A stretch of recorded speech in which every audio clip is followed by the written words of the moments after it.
Everybody, good afternoon. You could be anywhere in the world, but you're here with us. GTS, just want to thank you.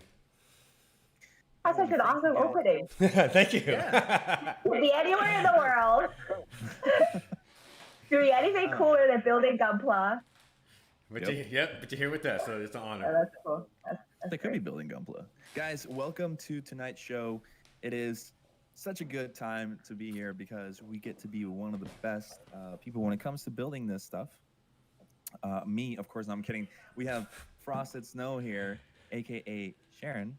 Thank you for being with us. She is with us. Thanks for inviting me.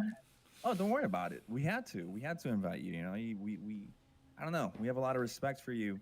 So this is Master Great Jess with my boy Gumparazzi. And it's been a long week actually. It's been a long week. I felt like it was even a longer week than usual. Like I had a lot of things to do. But guys, before you guys ask, I know we're missing someone. We're missing Porcupine here, man. Porcupine. Our boy. Yeah, we need to make fun of him. Yeah, well, I can make fun of him right now. He's not here. No, I'm kidding. Justin, our boy, he had some things to take care of personally, and so he apologized. It's a last minute thing. He's okay. He's all right, but he had to go do some stuff, so he won't be with us tonight, but he will be with us back next week.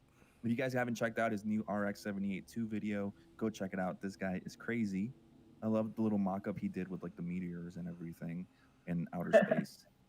Yeah, he's really good. It's funny to see how far he's grown, and he's only started in January. I mean, it's crazy. Yeah, you just hit 60K subscribers on YouTube in 3 months. Yeah, It's pretty crazy. Yeah, I checked that video out too last night. It was really cool. His editing is just top notch. I don't know how he does it. He's crazy. Like we know, well, we as his friends and his personal like close friends, we get to see a lot of the way he does things. He doesn't sleep. He doesn't sleep. Yeah, he doesn't sleep. That's all I gotta say. He's a workhorse. He's just he I don't know, sometimes he just edits for like a whole day. He's like, you know what, guys? You know, he'll tell us something like, oh, Sharon's coming on tomorrow. Here are these graphics. Here you go. Boom, boom, boom. Now I'm gonna, get out of WhatsApp and I'm gonna be just focused on editing all day. And then he just that's what happens. He tunnels. He's got amazing work ethic. That's crazy. I can't edit like that. No, I mean, I don't think anybody really can. It's not like something that's just I mean, he's just really good at what he does. But this week, like I said, it's been long. It's been really fun. I got to hang out with a lot of the Calgary Gunpla community people. My close friends over here in Canada, they came over to my house and hung out here. I posted some pictures, and it's just been really fun. Oh, that was your house. Yeah, that's my house. Okay. Yeah, they were right here. But the table is gone now. I put it over there in the kitchen again. Where it go? Well, in the dining room table. But yeah, so it was really fun. And I know that Chris has been really hard at work too. What have you been doing, Chris? I just finished my RX 93 Master Grade New Verka after month and 2 weeks, I think, on that thing. Yeah, you went kind of crazy on it. Even metal parts and everything, right? Yeah, my first time using metal parts because it's kind of hard to get them over here in Atlanta. How long did it take for them to ship to you? 3 weeks. 3 weeks? Yep.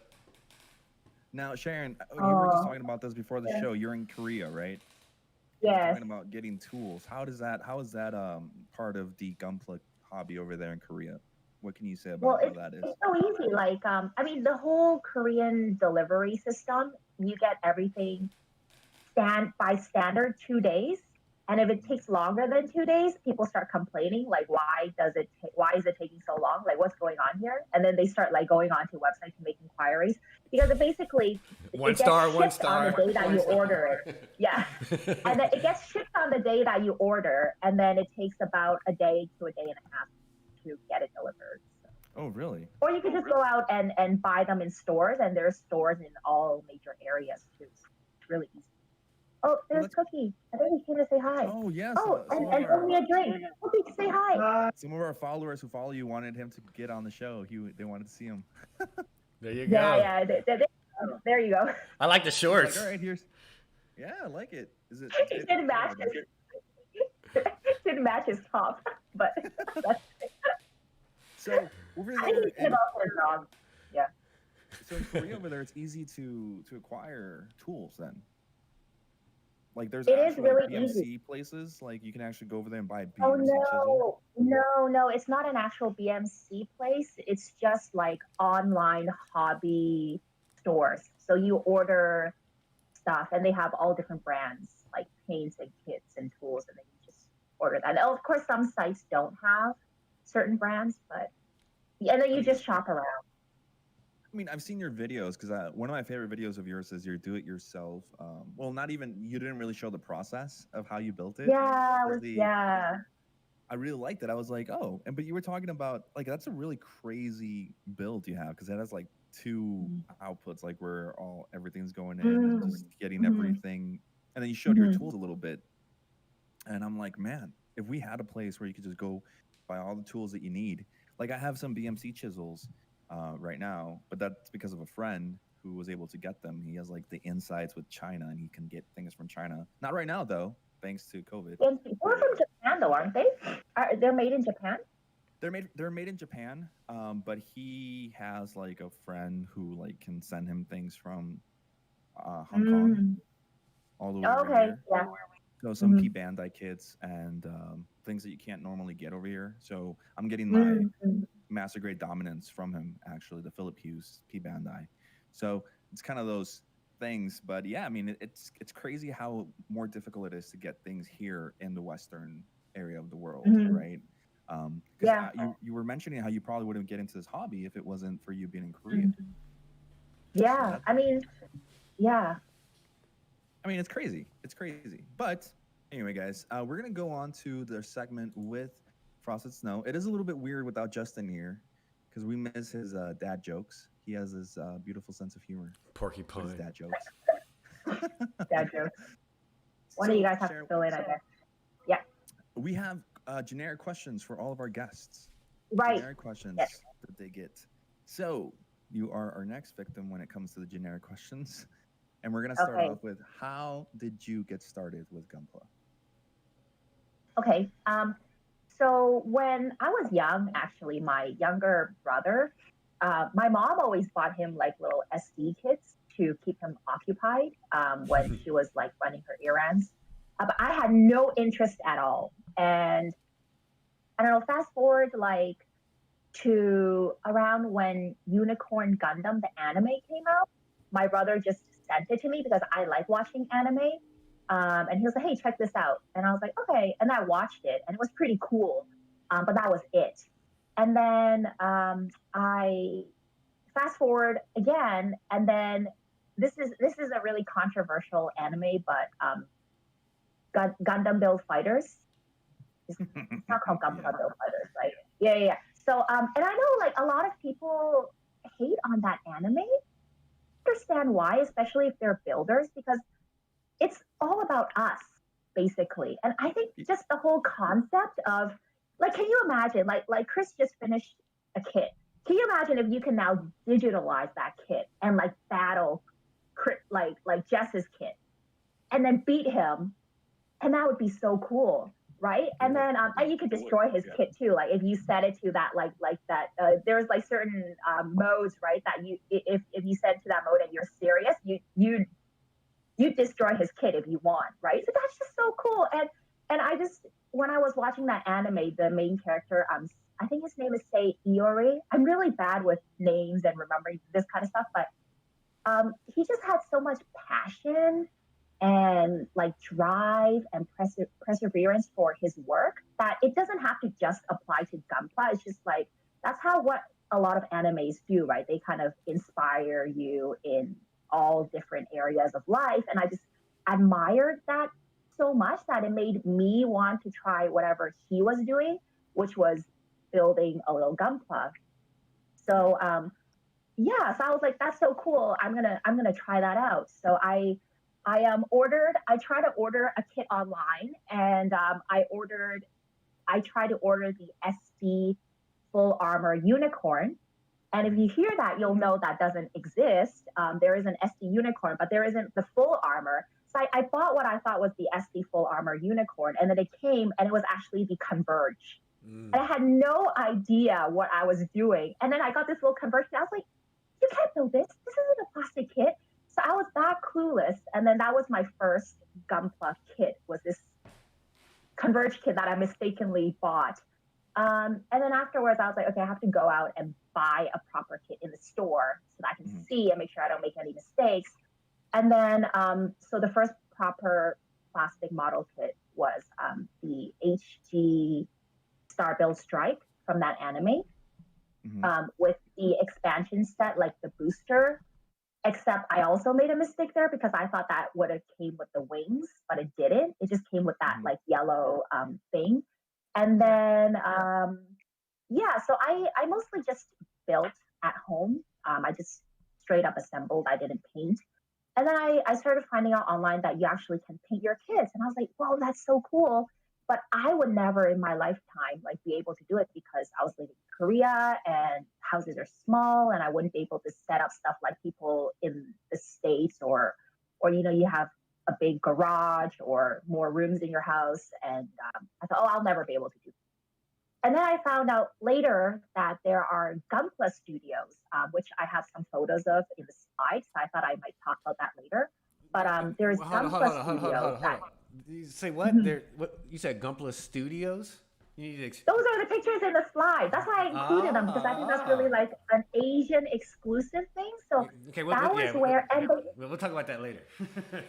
Yeah, sure. So they offer like Gunpla painting courses, and they have this whole curriculum.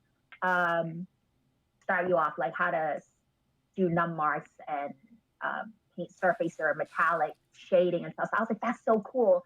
So I went and I took these lessons at this one Gunpla studio, and then it just kind of went off from there. And I just kept going to different studios and painting and kind of looking for a place that I liked and felt comfortable with, a place I could afford.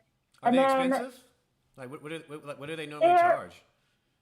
There's different systems. So there's like an hourly system and there's a monthly system. So hourly or like daily. Hourly when I started used to be like cheap, like $2 to $2.50 an hour, and they provide everything except for kind of like perishable goods. So your paint, it's not perishable, like consumable goods. Yeah. So your paints and sanding sticks and so on. And you have to buy, you don't eat that stuff, right?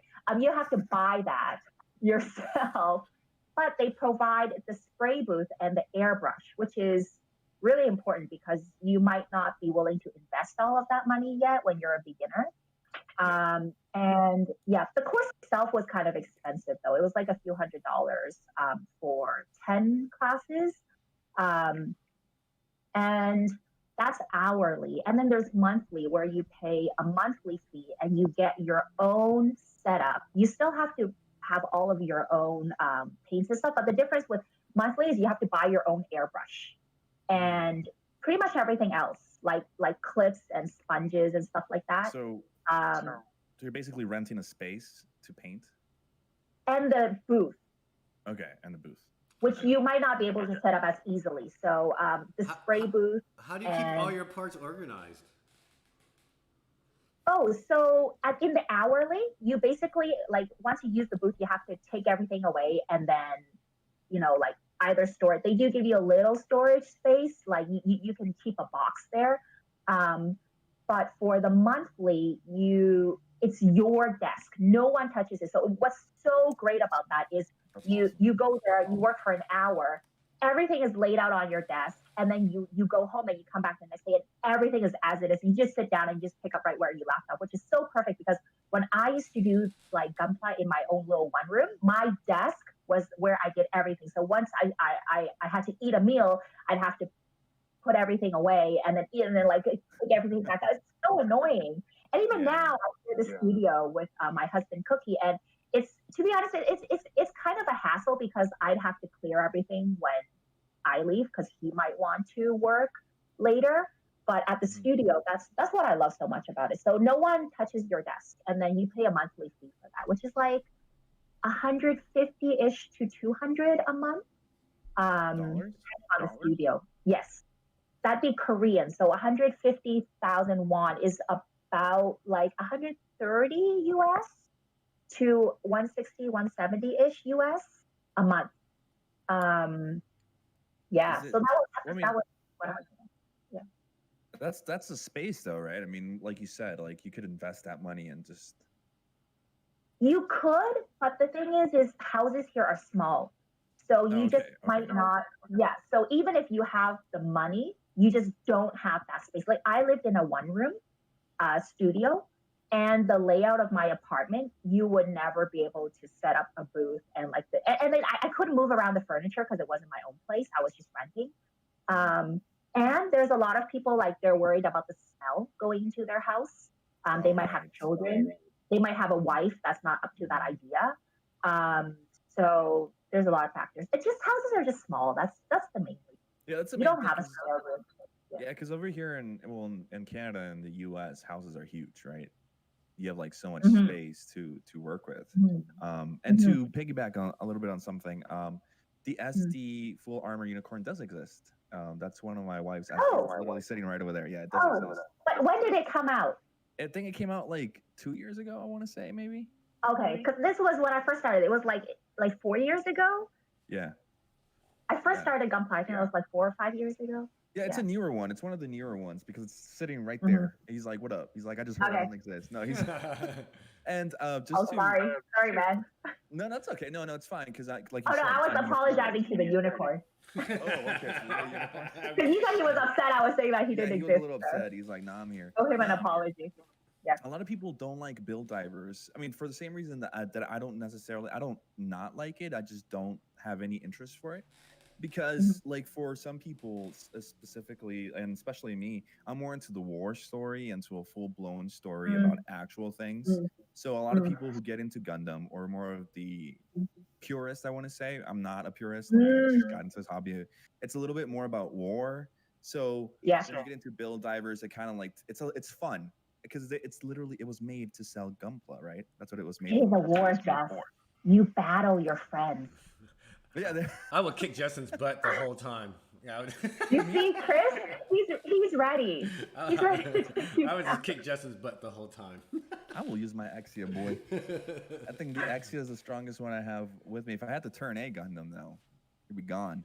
No, but Oh that's really man. cool because I do have some people on the chat, like Nicholas Tejada. He doesn't necessarily like it. Some other people do. They say that they watch it and it makes them want to build immediately. Um, I do like the so it's suits. kind of They like actually have really good looking suits though. It's just the story's kind of boring, but I do like the suits.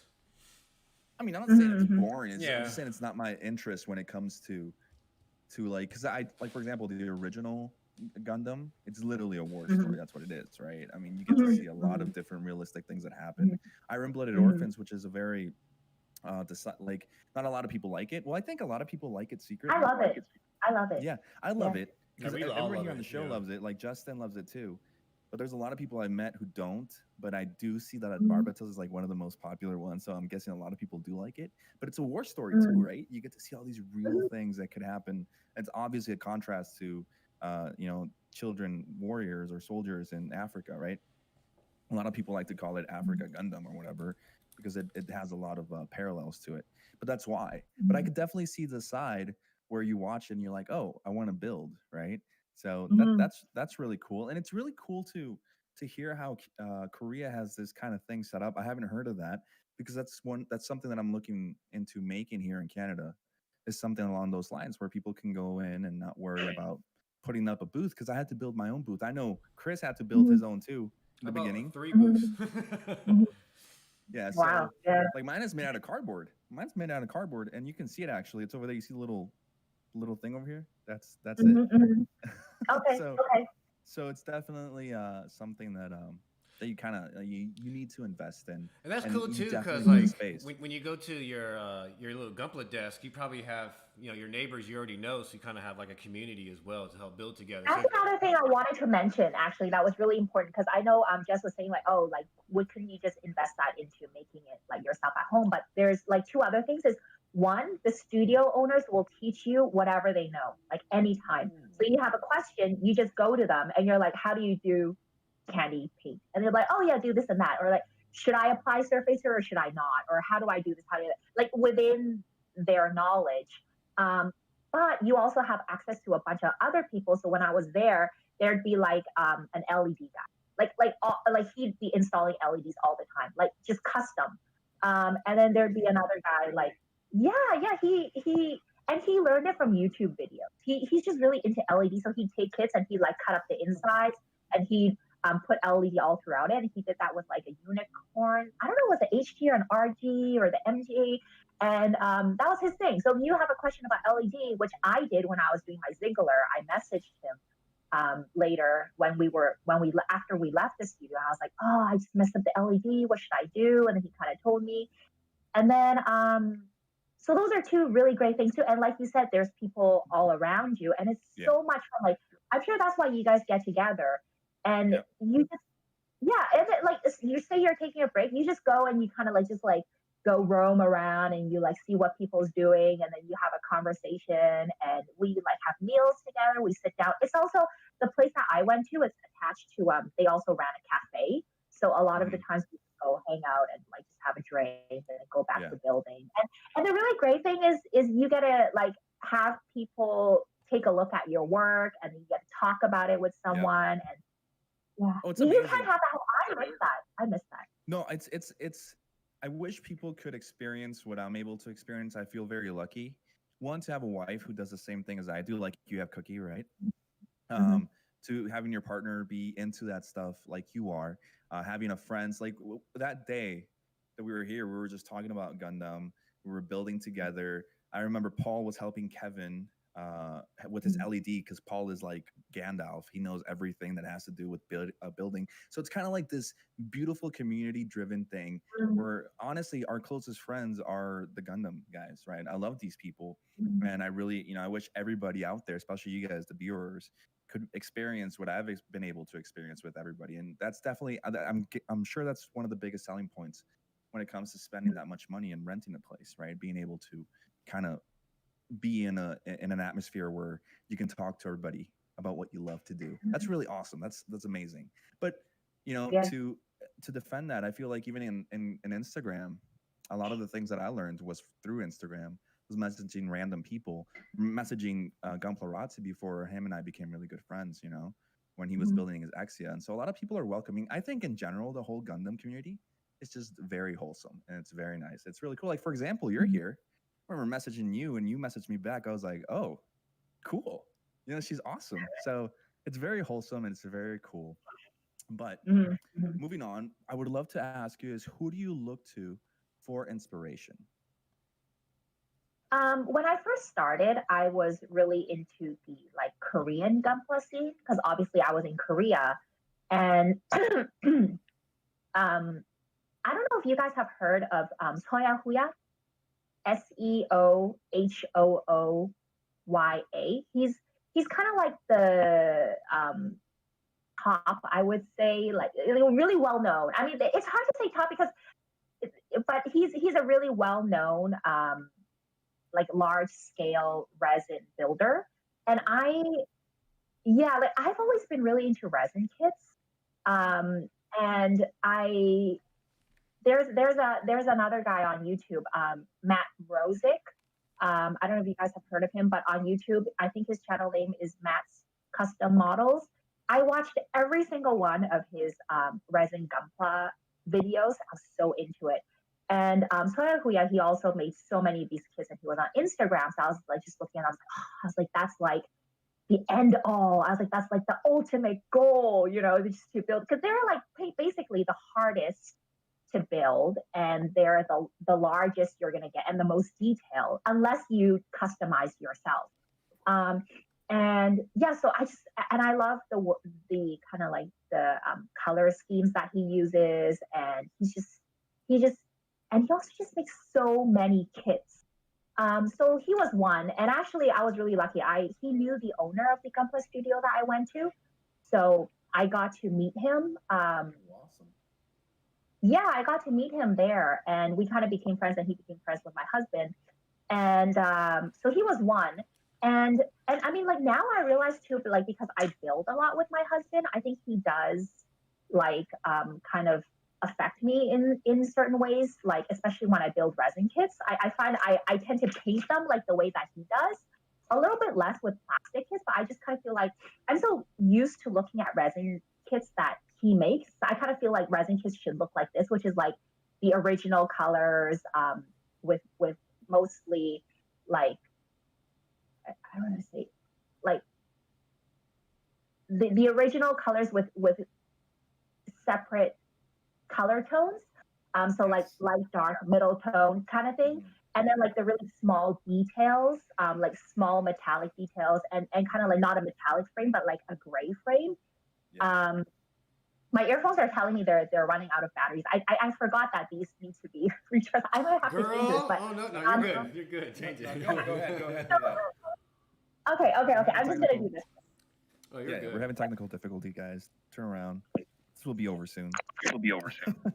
Before everybody, before we keep going on with her, I want to say hi to Nicholas Tejada. Obviously, we have Tommy in the chat. My boy. We have Mecha Painter. We have Sia. What up, Sia?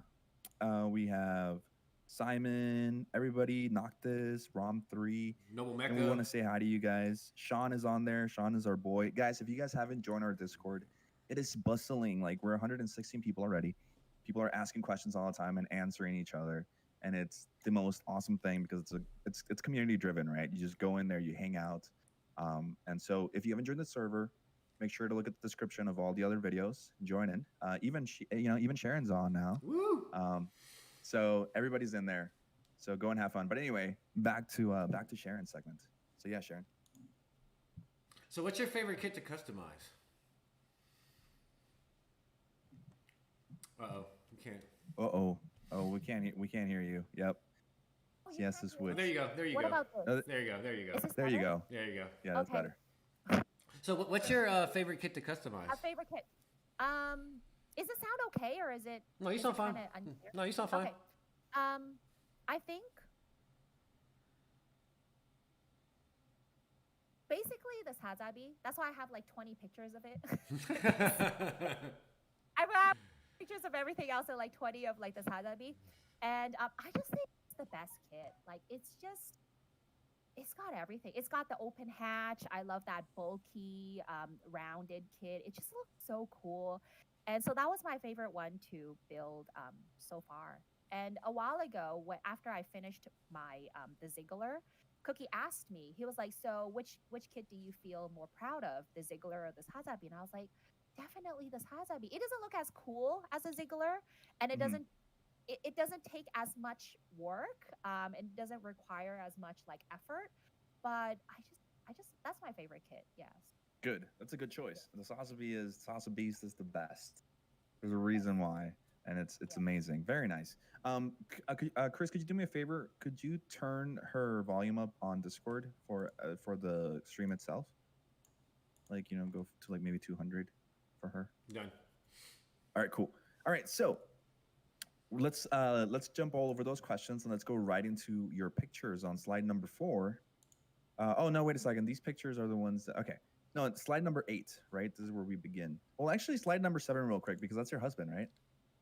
He's like a fan favorite. I see on the comments all the time on your videos and on social media, and people are asking for him to be on. Yeah. Well, I'm glad he kind of popped in because I told him, but he was like, "No." Yeah. No, that's all good. We have no rules here. There's no rules. Yeah. Yeah, you could just come and chill.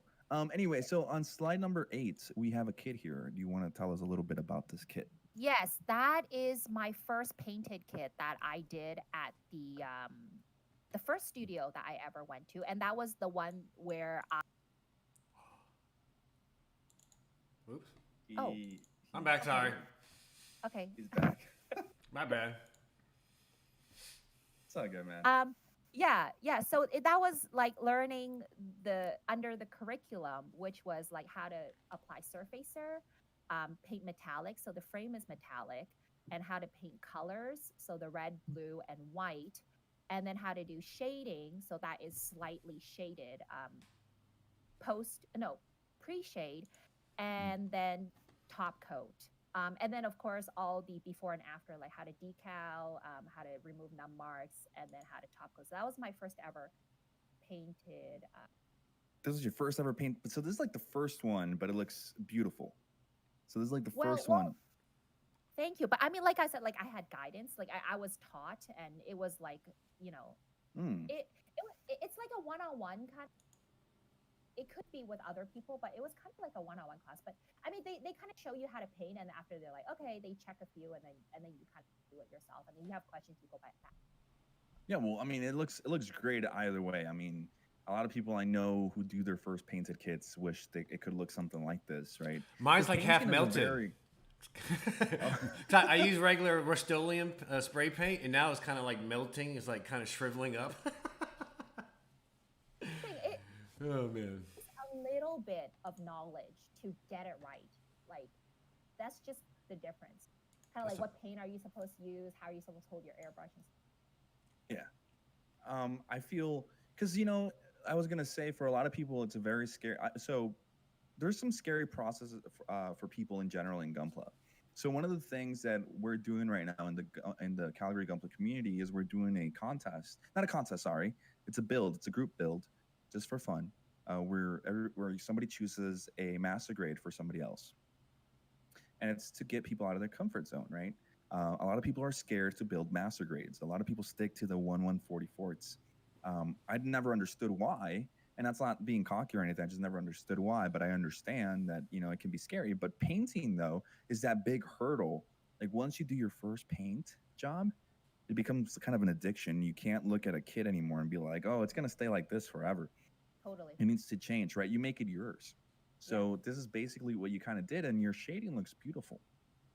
There's one thing you said earlier that I really, really like about what you said, and it's about this. One of your inspirations. I can't say his name. I'm sorry. What is his name again? Yeah. Did you check him out? Yeah. Could you? We can't hear you too much because like your mic is now all the way down. Oh. There it is. No, it's Soya Huya? yeah, Did you him. check Like, him out? Yeah. no, I haven't checked him out because I'll check him out afterwards. But you said that he does kind of like the different tones for colors. Yeah. Yeah, Cookie kind of does that too. And it's basically like, you use a red, but you have like a light, middle, and dark tone red throughout the kit. And that's kind of the only main color you use. There's no like blue or not that much, not very many other main colors. I love like one colored kits. That's why my Sazabi is basically all black as well. Yeah, I love that look. When it comes to kind of those things, and that's for the viewers out there. So, for example, it's a Gundam who I've said a million times is my like inspiration. That's what he does. He does use obviously canon colors, but for each color he has like 3 or 4 different shades of that same color, and it gives it such a realistic, beautiful look to it. Instead of just going over one thing, the whole kit with just one color, right? Learning how to use different shades of colors is really helpful to making your work pop out. And I'm not sure, you said you did only pre-shading on this kit. Is that it? Did you use more shades of color, or was it just pre-shading? Pre-shading. There's no post. It's not post shade. So like pre-shade is basically just, it's got the dark underlayer and then spray on the light gradually on top. Whereas post-shading, you spray the dark afterwards. So this was pre-shading. I don't know if it's a Korean, but it's more popular. It's a more popular way to shade, I feel like. But I feel like when I look at like I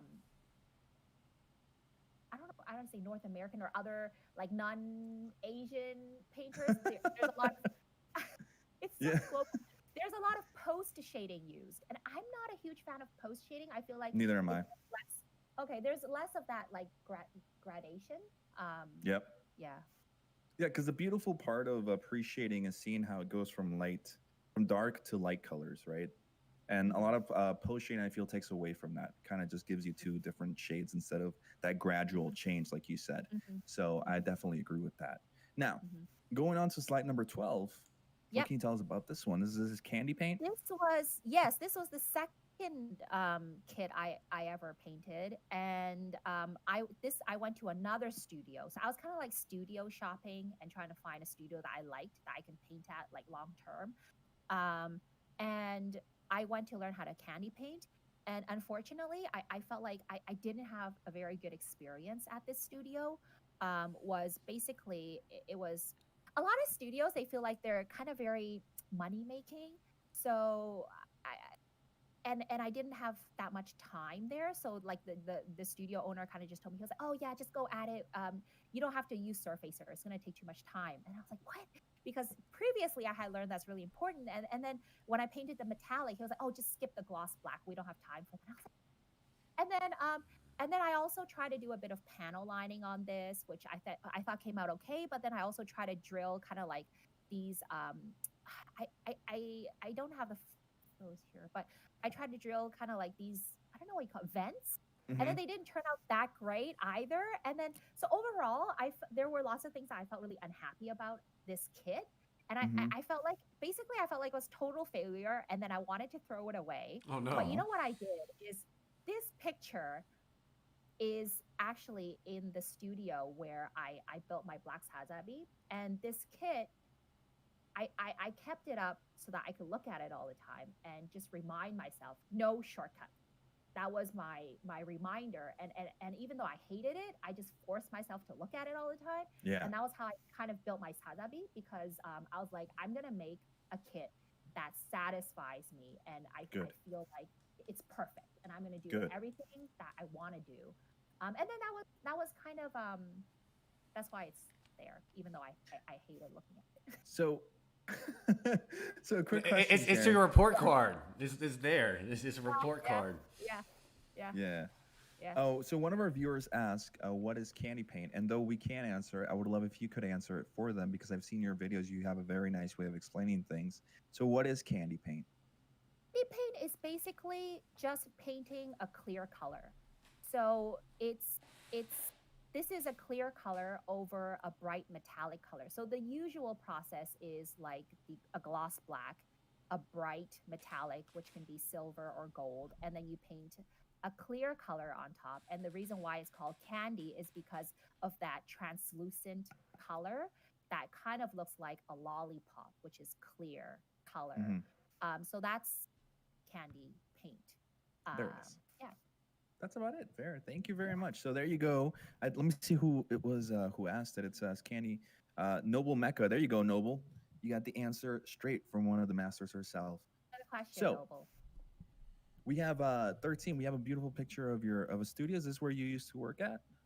Yes, the studio that and you can see the kit right there, right? How it's on the shelf. The Neo's Young. Yeah. So that was the last studio, the final studio that I chose to go to, and I paid monthly. So that was like my own space. And at that time, I was building the SD resin Nightingale, but I just wanted to show the reason why I chose this studio is, number one, it's super clean. It's a lot of the studios in the past had really nasty bathrooms, but this place is really nice. Okay. The dudes, man. I blame the dudes. Yes. I loved how she said it like she was kind of a little bit like, should I say it? Yeah, they have pretty shitty bathrooms. Say it. They need to know. This is there. There was only one washroom that everyone used the same one, but this is like there's like a female and a male, and that was really important to me because I just can't stand nasty washrooms. But another thing is, if you guys notice, this place, there's a lot of like love put into it. Like if you look at the brick wall, there's stenciled Gunpla symbols. Yeah, it's awesome. So cool. I like the little cabinet with the lights right there. It's actually nice. I love that. I want to build, things. I'm going to use this picture and just kind of like make my studio look like this. Yeah. And I'm just going to steal this idea. Yeah, it's really cool. It's just the interior was so nice. So that was why I chose this place, even though it was a little bit more expensive than the other studios. Yeah, it's worth it. Helps to get your creative blood going. Well, if you have a nice space to work at, it's kind of easier to do things. Like you said earlier, like when you used to work at, I think at your one room studio, like you had your desk and you had to move things to eat and do this and that, and it's kind of a chore. Having a specific place for your Gundam and your Gunpla, it's amazing. Like, I was able to, thanks to Shane, the owner of the house, who has been like a father to my wife and I, he's helped us out so much. Because of him, I have like this L shape whole thing here. And just being able to just have this desk over here for Gundam only, nothing else goes in here. Even when my wife puts her backpack here or something, I'm like, hey, does that go there? Because it doesn't go there, you know? Like she has her own little space over here too. I have my space and all that stuff, you know. But just having that, it's awesome. It's awesome. Mm-hmm. And I have there's this picture on number 14. Is this who I think it is? Yeah, that's Cookie. That's his space. Ooh, cool. So I was showing he was on the other side, and that was where we met. Oh, really? Ooh. Yeah. Oh, that's cute. Yeah. So you guys met because of Gunpla. Yeah, we met at the studio. So yeah. Can we ask about this story about how it went? Yeah, like, did you just like one day, girl, just accidentally one day just went over there like accidentally? Oh no, it wasn't. It was like he. I mean, everyone went around and talked to each other because it was like we said, it was a community. But when I first went to, I was like kind of one of the really early people to enter the studio, when a lot of seats were empty and stuff, and he happened to be there before me, and his desk was empty, but he had all these large scale resin kits because that's what he makes as well. And I was really interested in large scale resin kits. I saw all those boxes, and he was the only one with those boxes on his table, and I was like, whoa, I was like, there's a large scale resin builder in here. I was like, wow, I'd love to like learn from him. And I actually consired like getting the seat next to him so that I could kind of like observe and maybe observe him. I hadn't met him at all, right? And that was the thing. I was like, the thing is this: beside him, there's only one seat, and if you looked at my seat, like in the previous slide, it's actually part of like a circle where there's 4 seats. So I was thinking, oh, like this guy could be really unfriendly and not a nice person, and he's the only person I'm sitting beside. then she's married to him. I was like, that would kind of, because he'd be the only person I could talk to. So I decided not to take the seat beside him, despite it possibly being helpful for my Gunpla skills. And I just took another seat. But he actually sat opposite from me, like on the other side. And yeah, that was, and then it was just basically like one day I needed a cable for my Sazabi. And then the studio owner was like, oh yeah, why don't we ask this guy? Because he has like everything. And then he took me there, and then he kind of like introduced us, and he was like, hey, you got some cables that we can use? And then Cookie's like, yeah, you use this one. And I was like new to this whole studio couch. I was like, no, I can't just take that.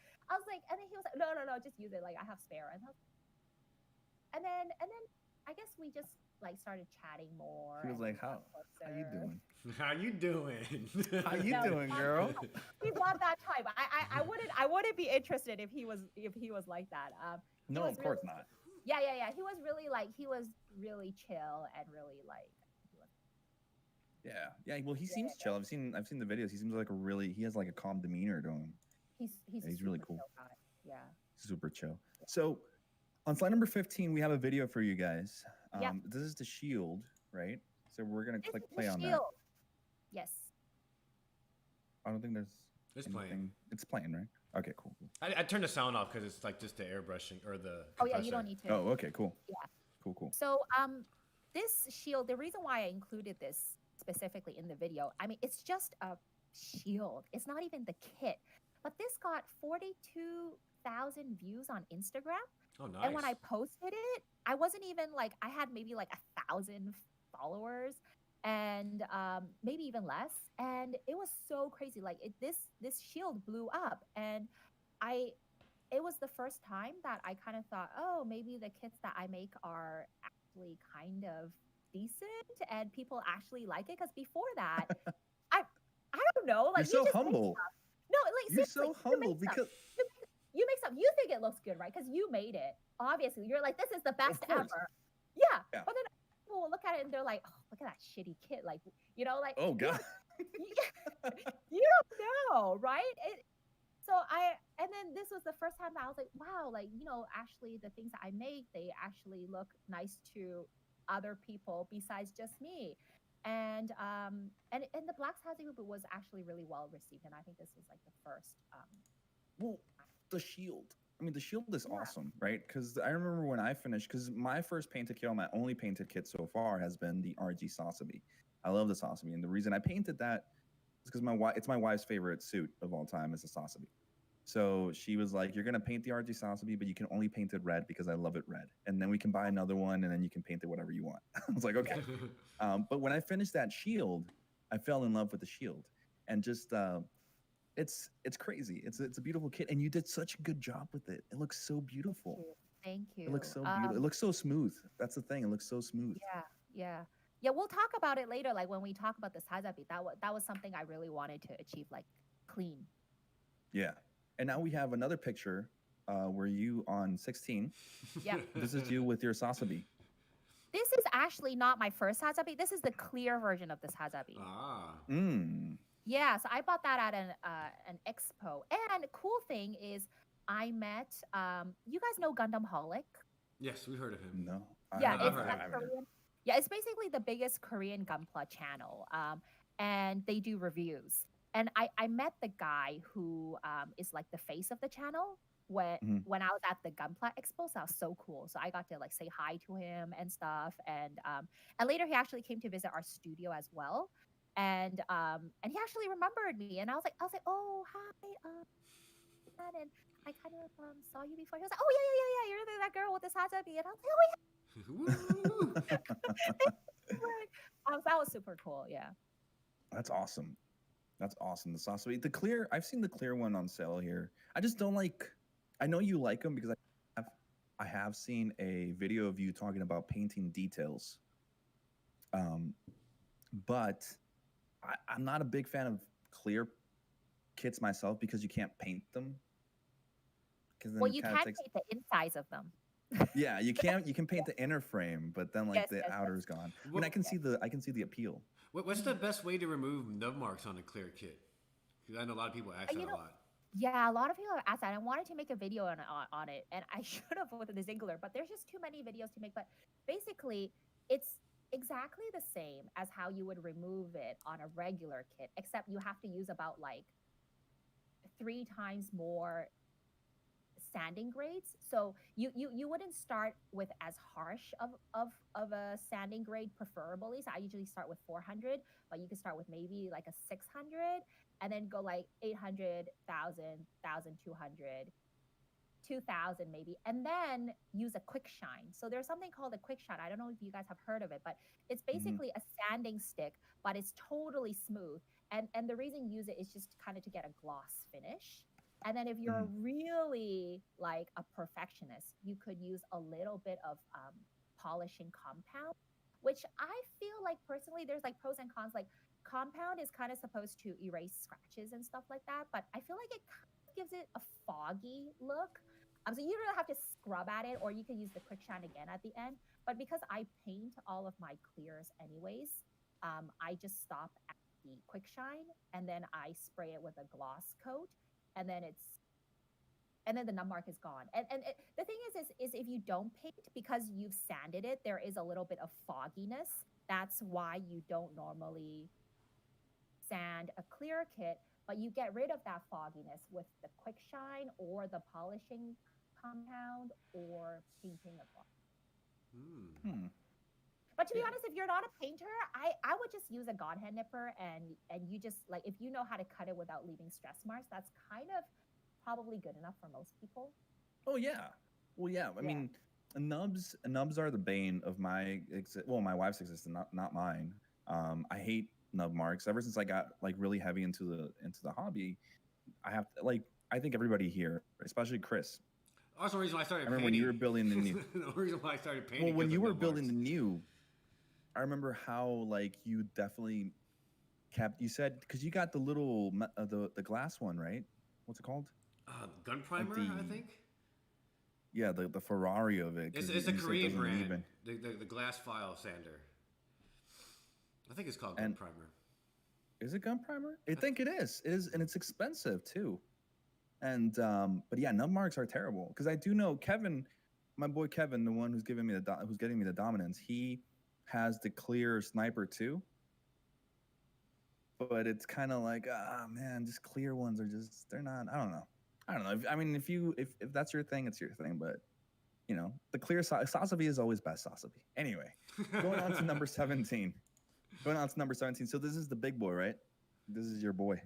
Sabi, this is the picture with the open hatch, and I actually I think it's not in the slide, but there's a closed hatched version as well. So some of the things I wanted to achieve with this kit was I wanted it when it was closed hatched to be like all black as much as possible with the silver, mainly black. And then when it opens up, then you see all these like colorful details underneath. Um, and it's supposed to be kind of symbolic for looking past, not judging a book by its cover, kind of like looking more than beyond appearances. Yeah, So yeah, that yeah, was yeah. one thing. And so that was why if you notice when it's closed hatch, there is actually no other colors on the outside armor. And this was painted in. I actually tested a lot of different black colors because I wanted that range of tones as we said before, kind of like a lighter black, maybe like a mid black, and like a really dark black. But then the problem is this matte top coat that I chose, which is the mattest of top coats that I could find. And a lot of people ask me what is the matte top coat, and it's the IPP matte. It pretty much makes any black look the same. So I was like, oh dang, like I love this top coat, but it makes the black all into the same black. So how am I gonna make that kind of difference in the color? And so I decided to go for a matte and gloss um, combination, which Mhm. a lot of people really like. Mhm. And that was my tone difference. Um, so the if you notice like the gloss black, it's a lot darker than Mhm. the matte black. So Yep. that was how I created the difference. And it was actually kind of out of need. It wasn't like I went into it being like, oh, this is gonna be so cool doing like matte and gloss. But then I had a lot of problems with that because this kit chipped a lot with the hatches. So I Mhm. do a lot of like paint repairs just locally without taking it apart, and and then I'd have to top coat that part just locally. And when I top coat the matte, if it oversprays into the gloss, I'd have to redo the gloss. Whereas Ugh. if the whole kit was matte, there'd be no problems, right? So I spent a lot of time doing that as well, fixing things up. Oh God. And yeah, and another thing is because this kit is open hatch kit, I knew that the paint could chip easily. But because it was an open hatch kit, I didn't want the paint to be too thick in case it wouldn't close. So I had to battle that. Like, do you want it to be able to open and close, or do you want the paint to chip? So I chose to keep the paint really thin so that I could do the open and close hatch, which meant that it did chip a little bit more easily. Um, so I just had to do lots of repairs on that. So that's that. And um, the reason why I included some of these pictures is like, say, the side view is I wanted to show a little bit of like posing because I see a lot of like poorly posed Gunpla kits, and they really I just like it's just a little bit of work. And this is like a typical Cookie talks about it a lot, but it's like a C.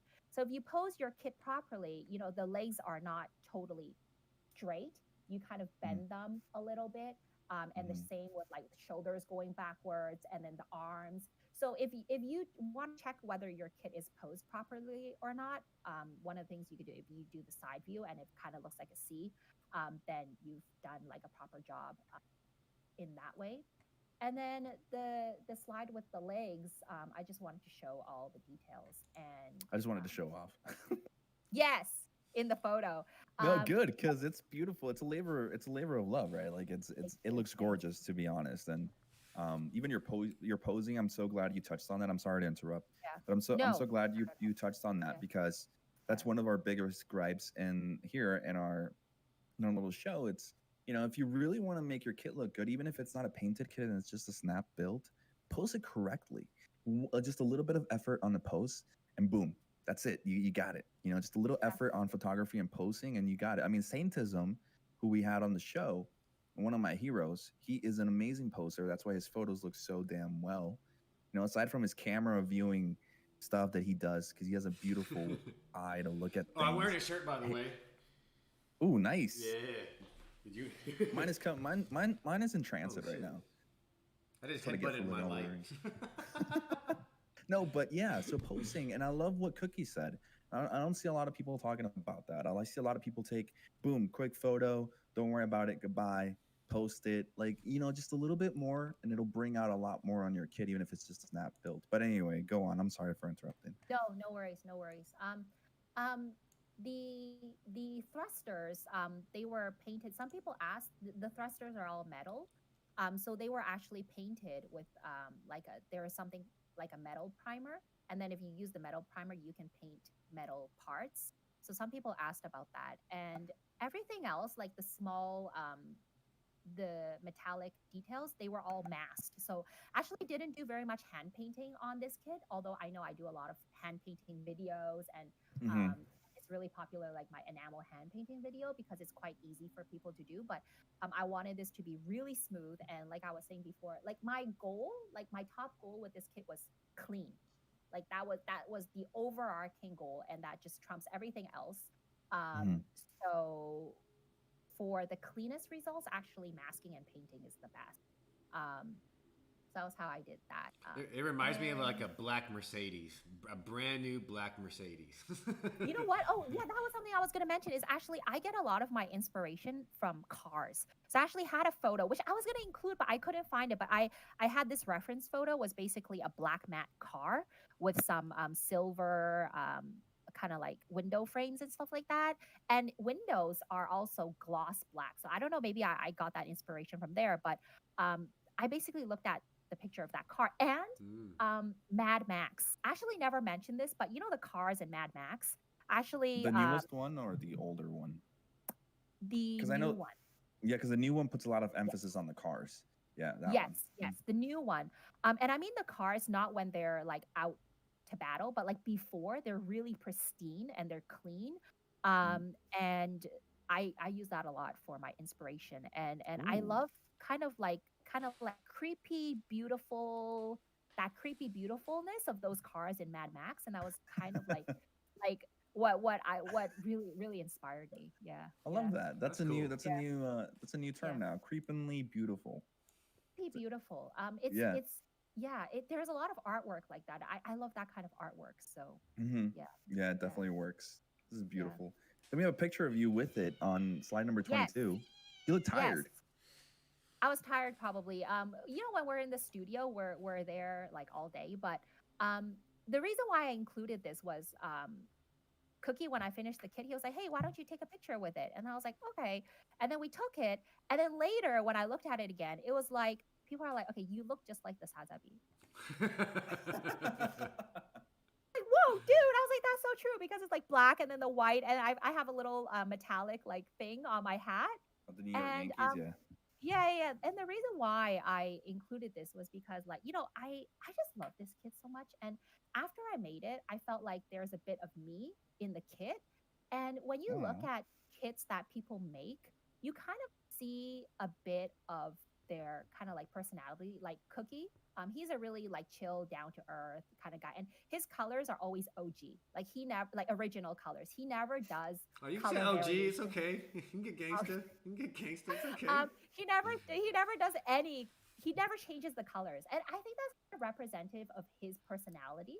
And yeah, that was why I included this photo. I just thought it was kind of funny. I mean, the next photo is a beautiful. It's a beautiful take, man. Like, yeah, that's the money. Wow. Yeah. So this photo is to show you how bad I am at taking photos. What? Because this photo isn't taken by me. That's the thing. The previous photos were all taken by me in the studio, like photo booth that they provided, and using their lights and everything. But this one was taken actually by a professional photographer who the studio owners hired, kind of as like a free kind of freebie for us. So we could all choose one kit, the studio people, and they'll have the professional photographer That's so awesome. Take photos of our kit, and we get to keep the photos. Oh, And man. and actually haven't released any of these, the professional pictures. Yeah, I was gonna say I haven't seen these, like, because I was saved it about up to say, for you give me guys. that. GTS I want this. I exclusive. want this wallpaper. I want this wallpaper, man. I already Yeah, have no. them all. No, I'm just joking. Yeah, you can use them. No, because I had already posted a lot of my Sazabi, and I thought, I want to like keep posting it, and Yeah. I thought I'd use them later. I might make a video one day, like covering how I built the Sazabi, like from step one. So, anyways, yeah. So these are just awesome photos that the photographer took. They're gorgeous. But I did want to say though that, like, say, you know, like even though the photographers have the professional skills, they're not the person who built the kit. So there's a lot of things that I felt like weren't shown to the best that it could be. Like, say the legs, like, so you know the picture that I took, it showed all the details, like with the thrusters and all the metal. You had parts more. inside You and had stuff like that. the angle like. To Yeah. Look, Yeah, look because I up. put all that work in, Yeah. and I know all that detail is there. But this photo, I thought it was kind of like a lame shot of the legs. So I just wanted to. It's like, I what are we agree. looking at I here? agree. What are we looking No, at? yeah, because they don't have that, like you said, they don't know all the work that went in there. Right, You know what right. you want to take a picture of. Yeah. Right. And the shield as well. There's no photos of the inside of the shield, which was like one of my favorite parts of the Sazabi, all the work that I put in the inside of the shield, but they didn't take any photos of that. So that was just a way to say like the professional photos are really professional, but they don't like speak what the builder wants to show. So So we have a video here on slide number 24 that we're gonna play real quick. I think it's a little 360 of it. yes. Going to something that you were saying real quick, you said you didn't want to post more pictures of your sauce because you already had. I had the same problem when I finished mine. After like 2 posts or 3, I'm like, man, I don't want my whole IG to Sazabi become. fatigue. I just want, but I wanted to do it because I'm so proud of my kid. I'm like, I want to show the whole world, but I have so many photos that I've taken that I haven't shared. That I think Chris and actually Justin have seen because I send them to them immediately. I see all the good stuff before everybody else. But then I just don't post them because I'm like, I don't want people to be like, oh, just Sazabi guy over here. And so a lot of people now think that Sazabi is my favorite suit. It's one of my favorites. It's not my favorite though, but yeah, I get what you're coming from. Awesome. Yeah. Is this a manual 360? It's a manual 360 done by Cookie. Okay, good. It's real high tech, isn't it? No, it's not a broken turntable. You're like, you gotta get that turntable fixed, Sharon. I love it. You might want to return that. Because I find that funny because I was watching this with my wife and she's like, what's going on here? It's like, boom, boom, boom. Someone on Instagram, Cookie did that with his own kid, and like one of our old studio members, she's like, I thought there was a lag on my Instagram. That was really cool. Yeah, this is a beautiful kit, and wow, props to you. Can I just ask real quick, what number kit is this of yours that you took, like that you built and customized? Oh yeah, that was the thing. This is like number 3. Oh wow. Oh my god. So, that's the thing is, you know, when I made this kit, like, you know how I told you I was really upset about my Neo Zeong?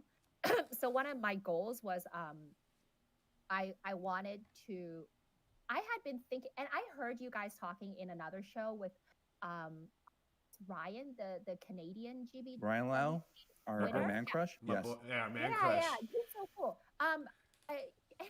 I actually like commented on his Instagram, and he like wrote me back in his comments on this. He's such a nice guy. But anyways, you guys were saying, and he was saying that you mentally think about a kit, and that kind of before you build it, like you imagine it, and you kind of you're almost like building it in your mind already. And I had this kit in mind for a really long time because I couldn't go to a studio. There was like a length of time where I couldn't go to a studio. So I was like, really want to paint this kit. I knew I wanted to paint it black. And I was just like imagining it for a really long time, for like a year. And this was my 3rd kit. And it was at a time when I was relearning everything as well, because I had that period of time in between, and I went to the studio and I was relearning like how to spray surfacer, how to spray colors, how to top coat. But the thing was I took my time, and I think that was how it came out really. This kit took me 5 months. What? Great. That's good. Yeah.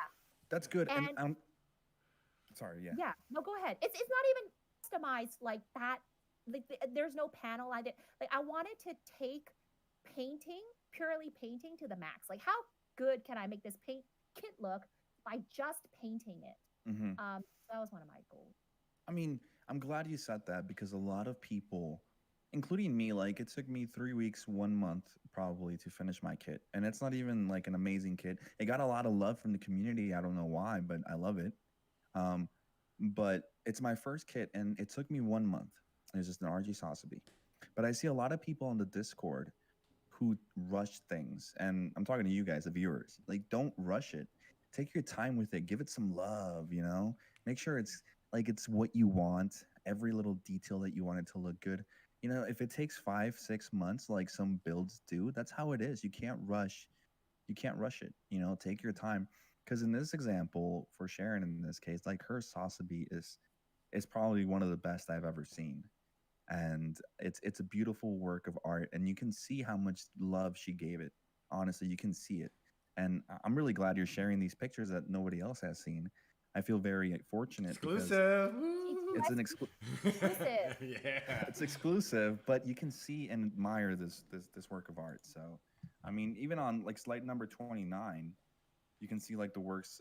What is this, work in progress photos or just The pieces? top 9 of the year, like the most liked. Oh, right, on I just looked Instagram. at Oh, that. Sasabi. Yeah, and it was all this, and it was all black too. That's the thing. It was really funny because I was always wearing black, or even the photo when I was shopping for Gunpla. I just thought it was kind of funny, but yeah, it's just a like an app. You do a top 9 thing. Yeah. I remember that. That's so That's awesome. awesome. So on slide 30, we get into your resin side because this is a resin, right? This is resin Nightingale. Yes. So this was my first ever resin kit. And this was actually pre-assembled by Cookie because I was learning how to do it at the time. Mm-hmm. And then and he just like kind of showed me and I just kind of watched. And then yeah, it was really cool. It was a studio project. So everyone who wanted to take part made an SD resin kit, and everyone was really kind of into resin. And I think because Cookie was there and he was making all these really cool looking kits that you don't get stick. So we were all like, we want to learn how to make a resin kit. So the owners were like, okay, why don't we all do like an SD together? So that was my my kit for the project. The Nightingale is a beautiful kit. The Nightingale is, if I'm not mistaken, Derek, if he's watching, it's what the Sasabi was in the manga, and it's not. Okay. So the Sasabi is what it is in the anime, and Nightingale is what it was in the manga. So that's different, and it's a beautiful, Didn't know a beautiful work of art, honestly, too. I mean, you have you painted it. It's also flat colored, right?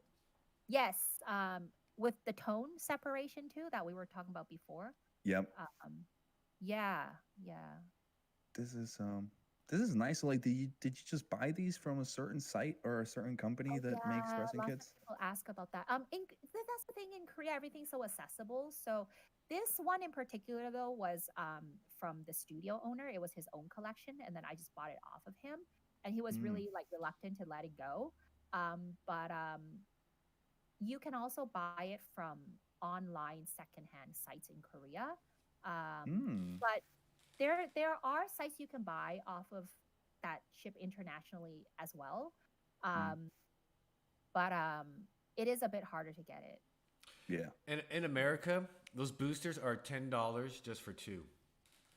Oh, but this came with the kit. Oh, really? Wow. Yeah, and they're resin as well. You just Yeah. Dang, nice job. Yeah, she said. Yeah, she says. Was that also the metallic primer? No, because those thrusters are resin. They're not metal. They're resin parts. Yeah. It's not in the pre-assembly photo, but they're... You tricked me. Yeah, it's a great silver paint. It's the Kunz Perfect Silver.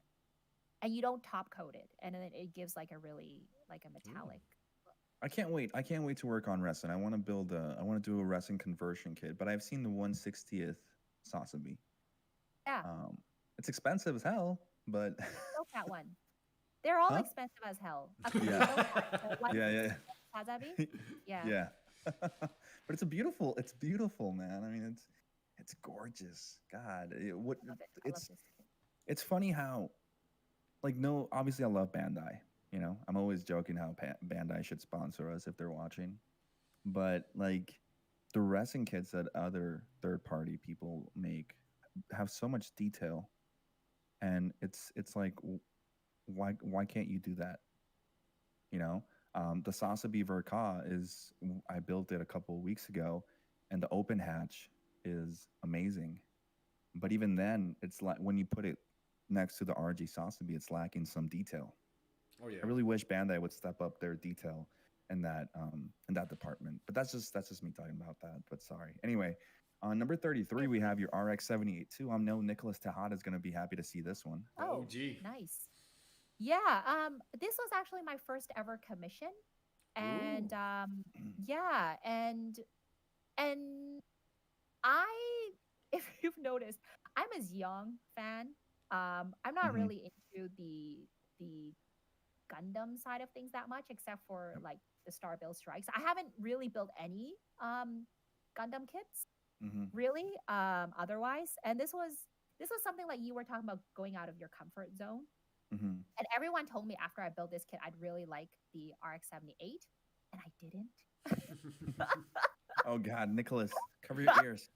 He's putting heart emojis because he's seeing it, but he's about to hear you say what you just said, and he's gonna write something. Because Oh no, heart emojis. He might put a thumbs down emojis. yeah. That's all right.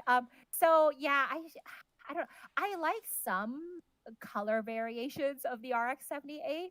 That but anyways, yeah, no. So this was in a color that was the client's friend's new company color, and he requested it to be like black with the gloss black that I did for the Sazabi, and then with this green.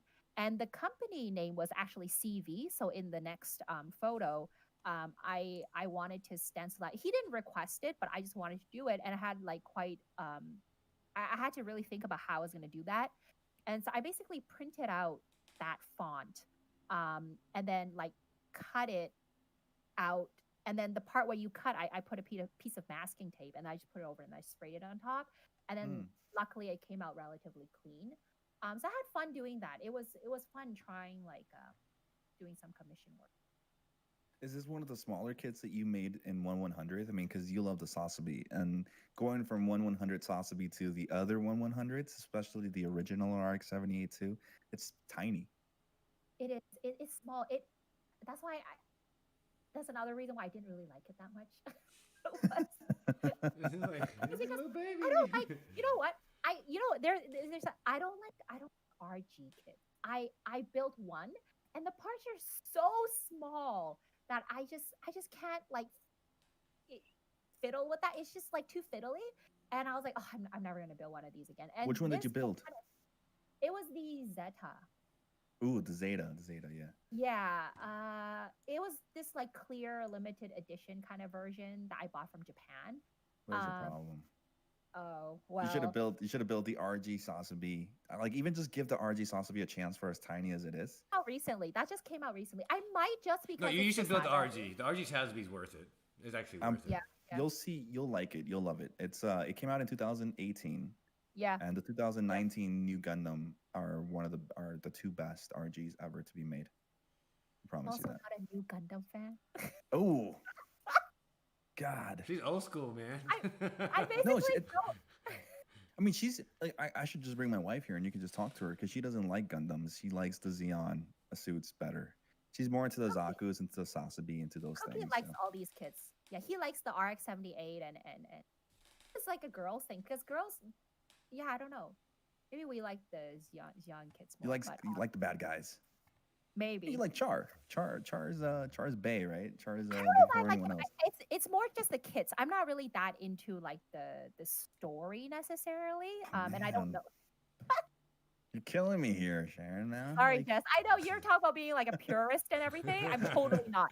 Like I can't even remember most of the names of the anime. I have trouble remembering the names of the kits and like stuff like that. But I just like the mobile suits. And Mhm. I don't know that much about Like That's fine. I mean, everybody has their own thing when it comes to it. I started out because I liked the mobile suits, and then I got into the lore. So it's everybody has their own thing. Now we have a little beautiful SD. Yep. Like I'm telling you, my wife was here when I was working on the slides and everything, and she was like, her SDs are so cute because she loves building SDs also, and she has a Nightingale and she has a bunch of other ones. And this is just beautiful. Is this also another resin kit? Yeah, this is a resin kit. You know, the reason why I included this front shot is you can see it's kind of like lopsided. So this was the first time that I tried to pre-assemble a kit myself. Mhm. And you know, the previous one was done by Cookie. So Mhm. now I try to do it myself. And this is to show like how important pre-assembly is, because so many people, they go to make a resin kit and then they just think, I mean, first of all, it's not a snap fit, right? And then they don't realize that the kit is not going to hold up once you put it all together. And I mean, no matter how much work you put into the paint, like we were talking about before, if it doesn't pose properly, it just doesn't look very good, right? So it's kind of like lopsided, and the arms are like too straight, and so pre-assembly is so important when you do resin kits. That was to demonstrate that, but and you were talking about your wife saying these SD kits are also cute. They're actually a line of SD resin kits designed by a Korean modeler who now works for Bandai. Ooh. And Wow. yeah, and designs like some of their SD kits. But his Cool. nickname was Genesis, and he like scratch built these. Um, Oh and then God. he replicated them with resin, and people make it. So like I think the Nightingale, and I think this one pretty sure, and I think Nightingale too. I don't know if that was made by him, but he has this particular style where they're really like bulky and chubby. Mhm. So maybe that's why she thinks they're cute. Whereas if the Bandai ones, like say the Nightingale, I just recently made the SD Nightingale done by Bandai. It's more sharp. Mhm. It's Yeah. it's very thin Yes. down the middle. It's I mean, cut. it's right there. It's cut. Yeah, it's cut. It looks cut. It looks like it went to the gym, and you can see all its muscles and stuff. So looks cute. Now, Yeah. so this is pre-assembly. You said so I know Chris used to do this. Chris used to just cut out the runners and start painting. He never put the kits together. Nope. Oh, that's okay for plastic, I think, but it's not okay for resin. Because resin is not snap fit. Plastic is snap fit. So you know, we were talking before too about like spending a lot of time on your kits, and I agree with that. But then I also think that there are kits that I also do as well that are just like in Korea they call them healing kits. So they're kind of kits that you just want to paint something up really fast just for fun. You don't put a lot of time into it, and then you just feel a sense of satisfaction from just completing something. So I think that there are like it just depends on what your goals are, right? So I think it's okay to if he wants to just paint them up without snap fitting it before. I also don't snap fit unless I'm customizing the color and I need to see how it looks to figure out what parts I want to be what color, and then I categorize them. But otherwise, I also don't pre-assemble for plastic kits if it's just like for fun kind of like quick kind of thing, or if you don't feel like doing it. I no rules really. No, Yeah. I mean, no, there aren't. It's just, it's fun. I think it's fun. I mean, disassembling something is fun because you get to. I think you get more intimate Sure. with your. In my point of view, you I get was more always intimate scared with your to kid. break it when I disassembled it. That was my biggest thing. I didn't want to break it, so I was just like, I'll just paint it, paint it from the start. That way, when I disassemble it, I'm not gonna break it.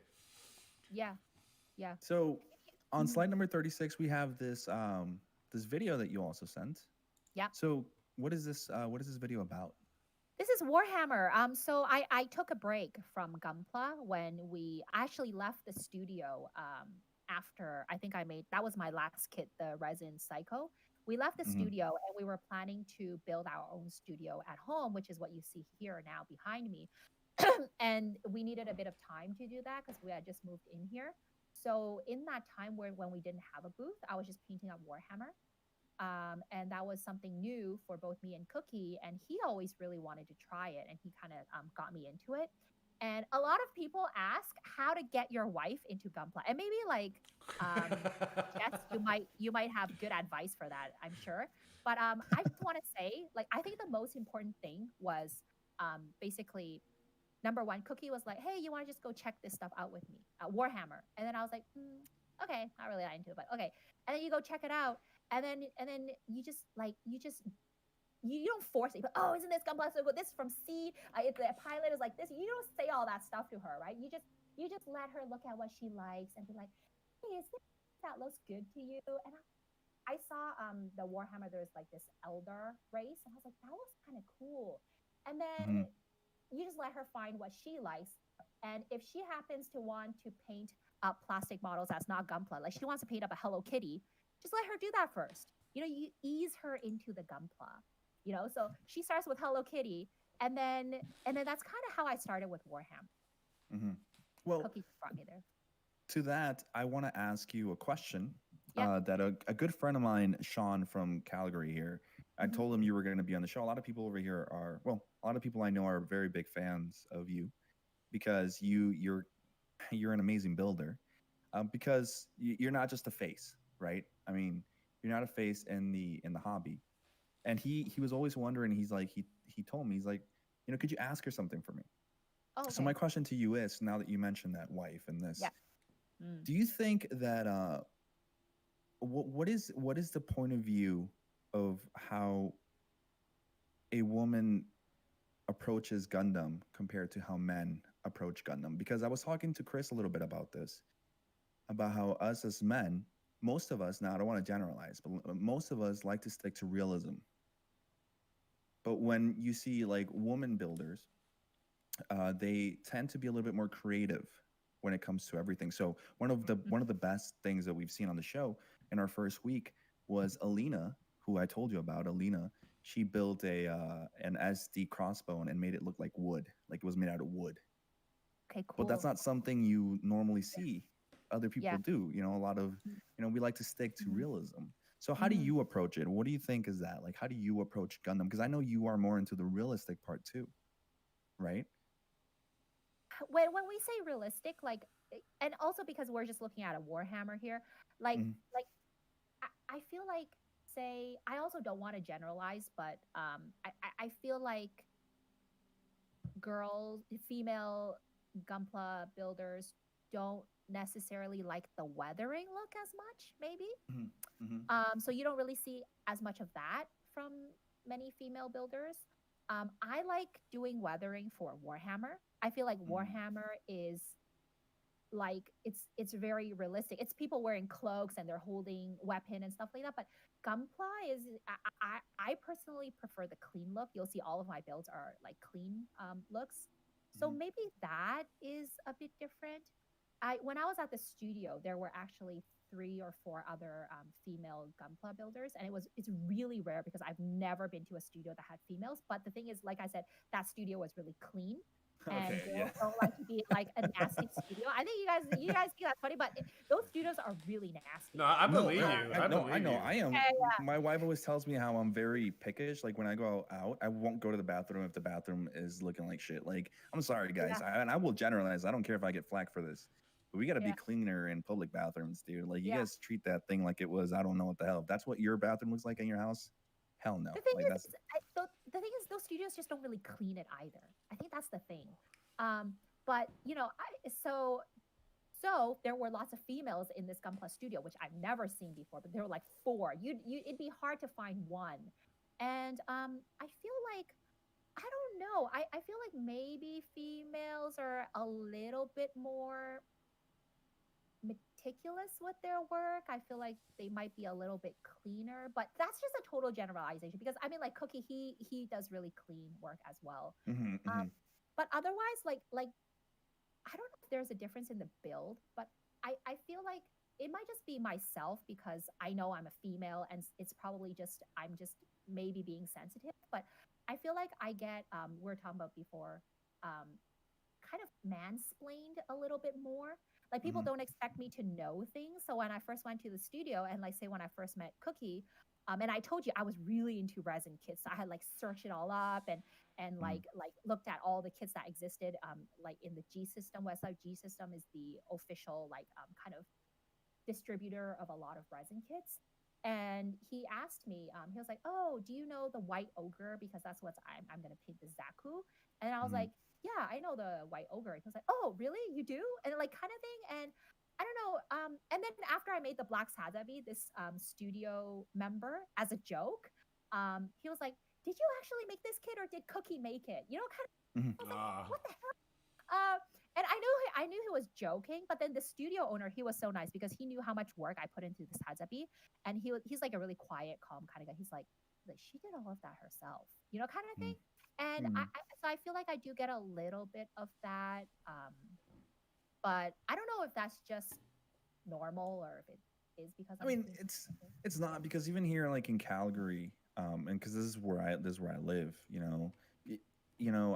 Alina is one of the best hand painters that I've ever seen when it comes to hand painting details. Like, I know when I want to start hand painting, like seriously, like your enamel one that you were talking about, I saw your video and I'm like, how the hell does she do this? Watching Alina work hand painting, she's one of the best hand painters. We have Lexi, who's also extremely good at that.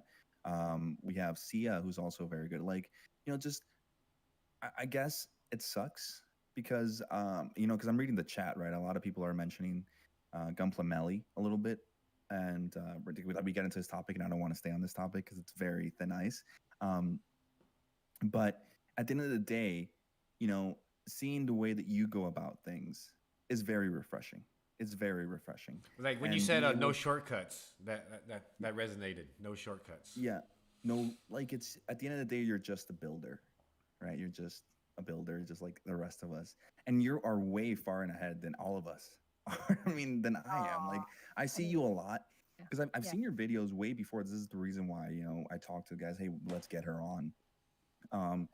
When I saw your Sasabi, I was like, holy shit.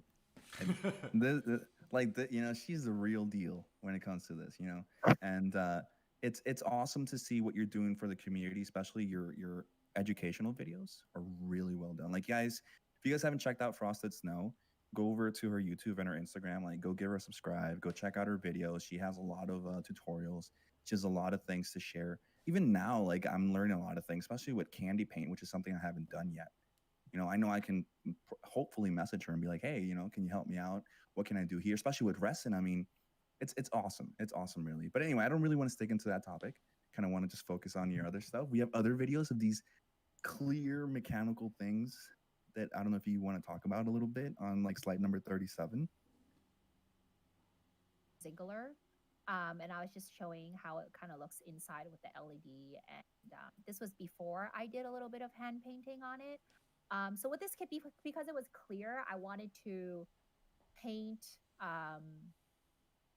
the details inside so it'd show through a bit. But because the kit was so huge and there's so many parts, I had to be strategic with, like, I couldn't paint everything. This wasn't like a Sazabi kit, right? So like I was saying before, like there's goals. Like, so Sazabi, I really wanted to aim for like A, right? And this would be maybe like a B, whereas I'm not painting every single thing and it doesn't have to be perfect. And with this kit, like, completion was just my goal. Like, if I could just finish this kit without messing it up, without like an arm falling off and stuff like that, and with all of the LEDs as much as possible, without, because there's like in the back skirt there's like 8 LEDs, and if just one of that messed up, it looks really bad, right? You've got 7 working, one of them. So that was just kind of like my goal. And so I hand painted some of the details, and the before is the photo and the after is the video. Okay. And yeah, so you might not be able to notice, and it seems like, oh, like, she didn't do that much, but it does take time to do the hand painting. Yeah, like clean. So that was the before. So I just painted like stuff that I thought really needed to be separated in color, mostly like the wires and stuff. And then the final is with the armor on top, the clear, and just to show like how the details show through. Yeah. I mean, one of the most amazing things of these pictures and these videos of your hand painted stuff is the finish on them. So I know I know Tim talked about this a little bit on our episode. He talked about how he doesn't in any way, shape, or form hand paint anything. Anything.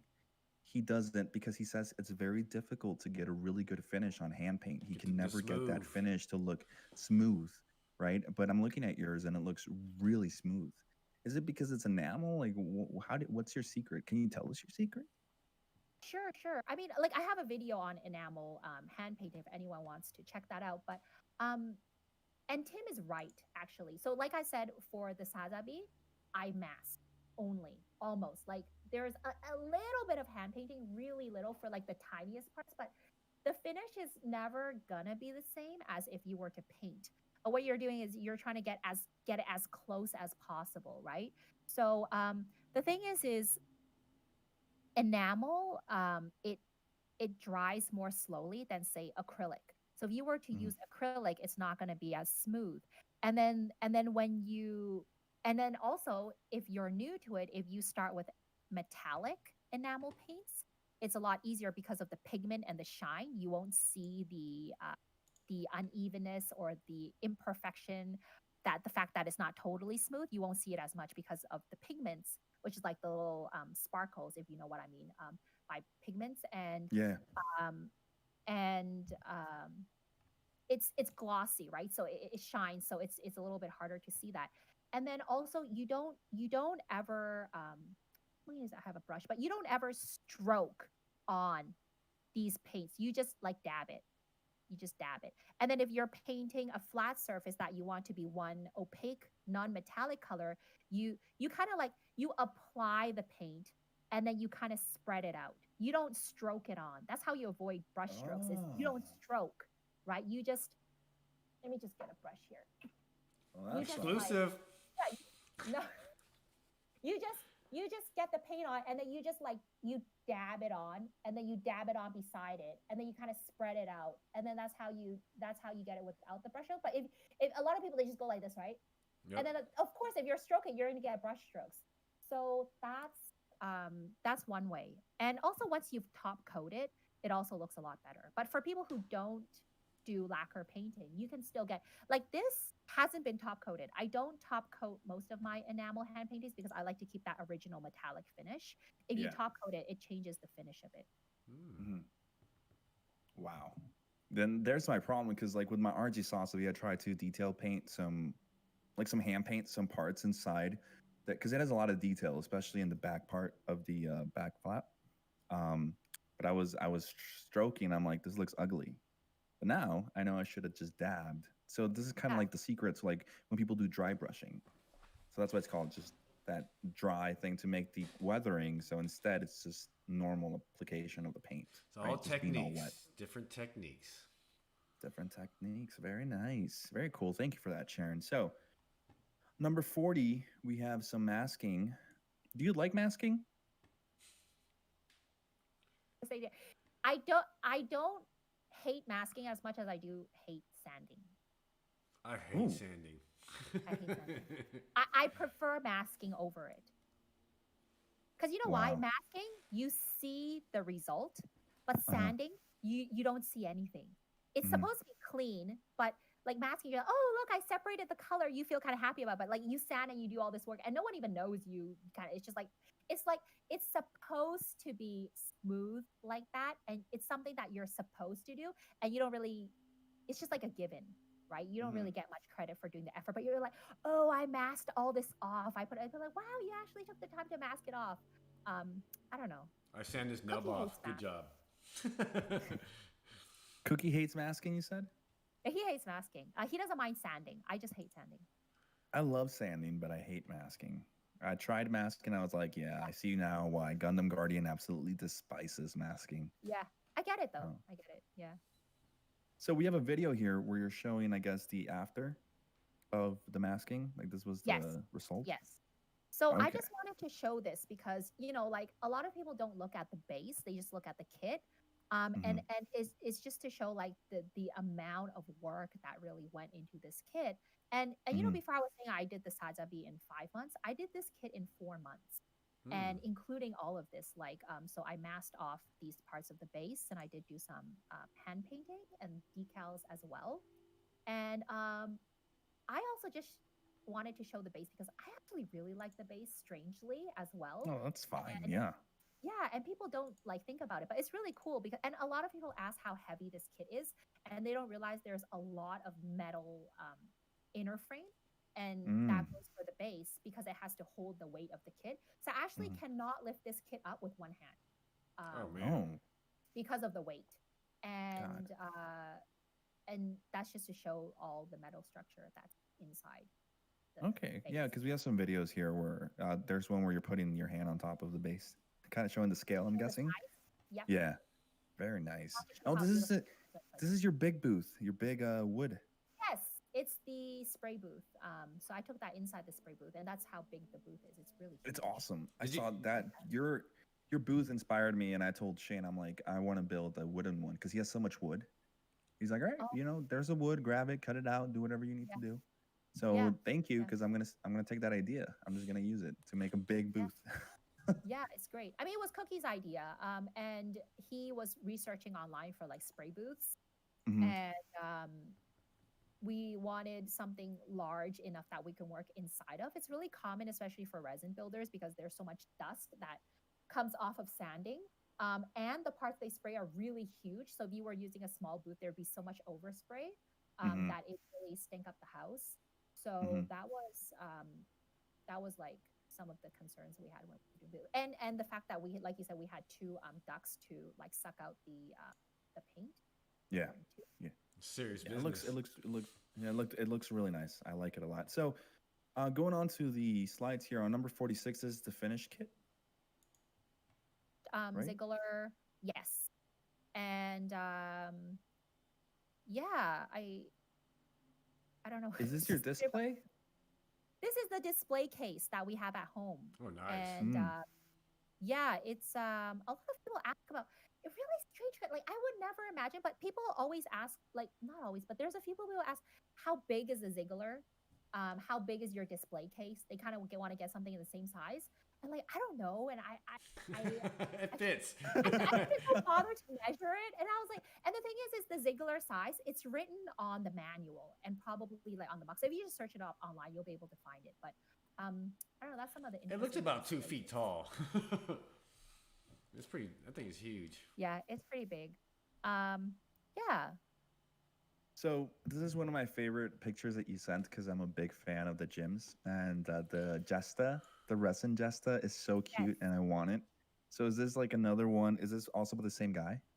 Yes, this is also by Genesis, Mm-hmm.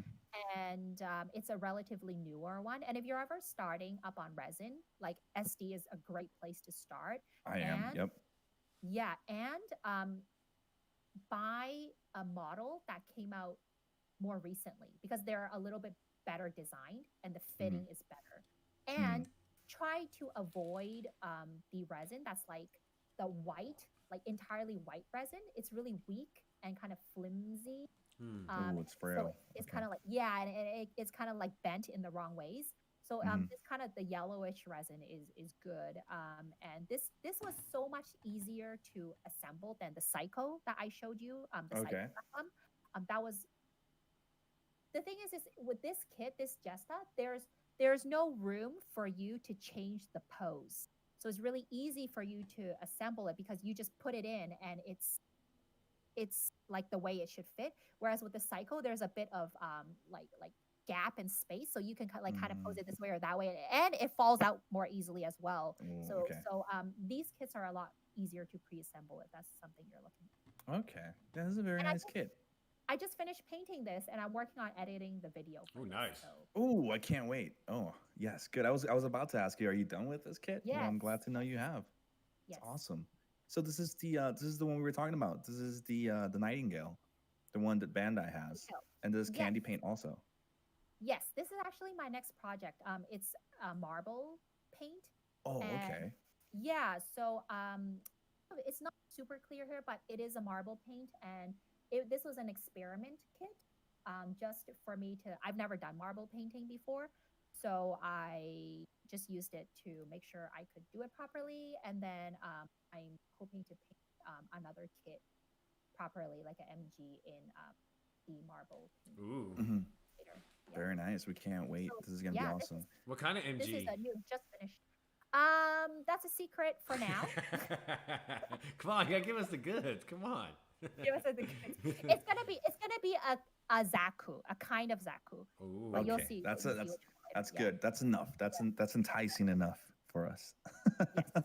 Marble So paint. on slide number 50, we have a beautiful picture of you. And this is the last picture on the slideshow, and we just kind of want to thank you for the segment. Honestly, this has been awesome, hearing your thoughts and just hearing how well educated you are in the whole. Like the way that you explain things is really nice and clear, so it's very easy to follow. A lot of people, when they explain things, it's just jumble all over the place, but it was really awesome. Guys, watching, if you guys haven't checked her out, it's FrostedSnow. I mean, yours has been, I think, the most popular like promo that we've done. Like we Yes, just put up definitely. a picture, and it's like, Really? yeah, Oh, everybody was super excited to have you. So I think you're more popular than you think. A lot of people like you, and I read somewhere on the chat, people were saying how talented you are and that you're really awesome. So thank thank you you so for much. this. Honestly, guys, for watching. If you're watching, Justin isn't here. I know that some people asked during the whole segment. Justin isn't here. He had some things to attend to, so we miss him, but he's not here. He'll be here next week. But we'll be moving on to the competition segment, the last segment of our show, which is the GTS featured build of the week. Now, if you guys don't remember, for this month we are giving out the RG Sasabi. Yes, it is. This wasn't planned. It worked out, right? It's the RG Sasabi. So maybe you can submit one of your builds. Maybe you can win the RG Sasabi like that. Do that? Yeah, You can do that. Of course you enter. can. A Gundam Guardian No, has done I don't it. want to pick other people's. Oh, really? Other Yeah. people, other guests Yes, have done they that? have. Yep. Yeah, they have. Cool. Yeah. Yeah. But anyway, we're gonna go on into this. We have 4 contestants. We have a special person entering next week. Hopefully, we'll see. Oh, yes, we do. We do have a special person entering next week. Anyway, so we have 4 people this week. Remember that we always judge on originality, creativity, color scheme, details, and craftsmanship. That's what we focus on when we judge. So we're going to start off with contestant number 1. So contestant number 1 is the build name is Astrid Gundam. It's from Gunpla for Fun. He says he added plot plates, details, and fully painted with pre-shading. And he put some inner skeleton details. If I'm not mistaken, I think this is Sean from the Discord. So shout out to Sean. So let's ask Sharon what she thinks of the build and the colors and everything. Really cool that they like custom it and customized it a bit. I don't know this kit that well personally. But and I think like we were talking about before, the paint job being like that one color, all red. So I do like kits like that. I felt like I'm trying to find the bigger pictures of this. I felt like the paint job it could be a little bit smoother. Yeah. Yeah. I was that gonna was say my that. I thought. think that's some frosting, right, going on right there. Yeah, there was a bit of that. Do you know what there's a causes bit of frosting? Sorry? Can you explain what causes frosting? A lot of people ask why they get like they get the frosted look in Yeah. their paint jobs. I haven't really had this myself, so I'm not really sure, but it must be the way they're spraying the. Maybe a little too I'm just- close. Maybe. Looking at, it might be that their paint is too thick.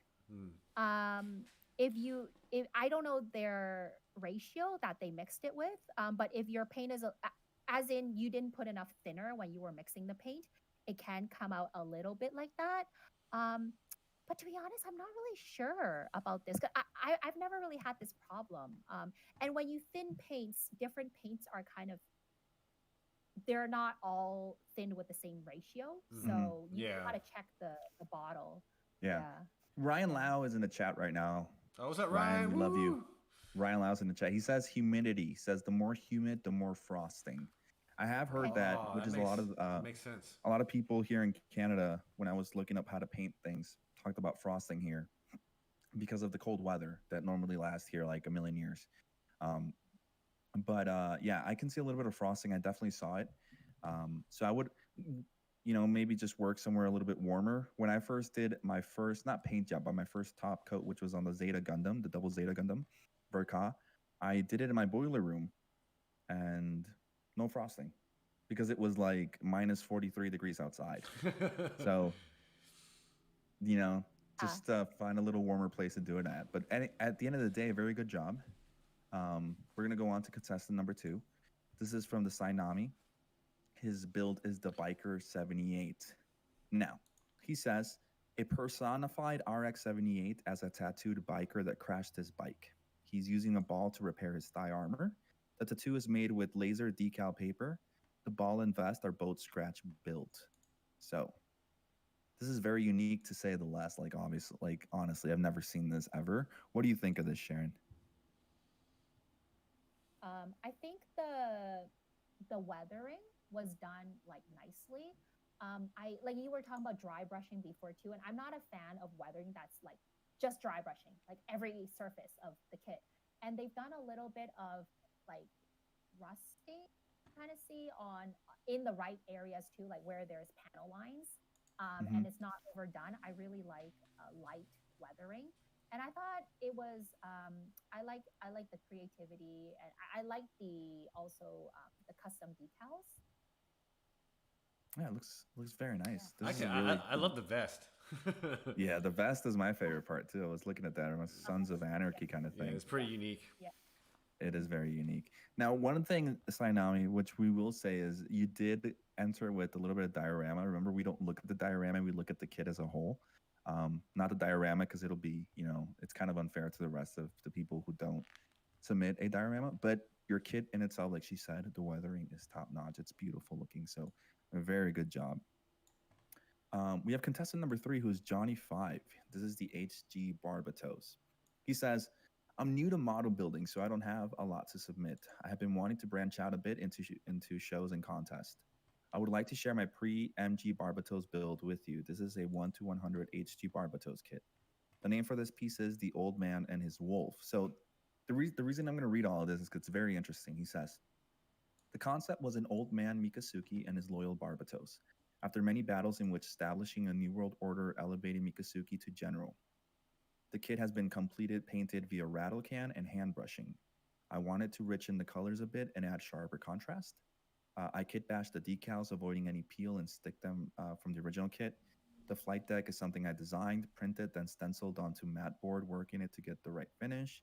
And it says Mikasuki is from a World War II tank crew kit. His cape is a piece of craft paper shaped to look windswept. Oh, wow. So that's a lot to take in. This is a beautiful kit. I love the Mikasuki part. I love the Mikasuki. It's when I saw it, it was like, oh wait, it's an old man. It's not Mikasuki. But then I read the description, and I understood why. That's so cool. It definitely looks amazing. Sharon, do you have anything to say about this? I really like the base that it's on, and I thought that was nicely done. And also, I mean, they said they're quite new to painting and building, so I think that's really good job for that. I think the pose could be done a little bit better. And like for these stand-up poses, the poses on the front of all the MG Verka boxes, they're just stand-up poses, but the pose is so regal. Kind of like it's like the legs have to be more up, a bit more apart like this, and the feet like facing out, and like so if you ever want to practice posing, I think like just stand up poses, and this is actually my favorite kind of pose. I think that looking at those boxes and just kind of like mimicking that is a really good way to practice. Oh, very nice tip. Okay. I never thought about saying it like that, and I never realized that about the Verka boxes. Now that I look at They're them, all stand-up poses. There's no action right. poses. Yeah, I can see this has to be right there. Yeah. Looking at the double Zeta. Yeah, you're right. And the new standing too. Yeah. Oh, wow. That's Actually, the Verka pose, I think it's called. Like people just like kind of name it that. I never noticed that. I learn new things every day. All right. Anyway, very good job. If this is your first time venturing into this is very awesome. But number 4, we have Kev Models, who is a regular on the Discord. He is, he's always there. He's very talkative and very friendly. He's really awesome. So this is his Barbatos. He's actually in the chat. If I don't know if he left already, but he was there. He says the inspiration for this piece came from one of the opening scenes in the anime when Barbatos was being repaired in the workshop. I built a diorama for that scene and then worked on Barbatos, focusing on his inner frame details. As a final touch, I added my silver necklace to the mace to give it a bit of a night era mood. Very light pre-shading was done for the armor bits. All right, so I know that you had some questions about the armor, right, Sharon? I mean, I wasn't totally sure it was painted or not, but you said it was painted. So, I mean, they did a lot of work, obviously, painting the inner frame, and I think the Barbatos is a really good kit for that because it has a lot of inner frame that shows up, and I'm a big fan of that. So I think that was nicely done. I think the inner frame painting looks like clean, which isn't always easy to do.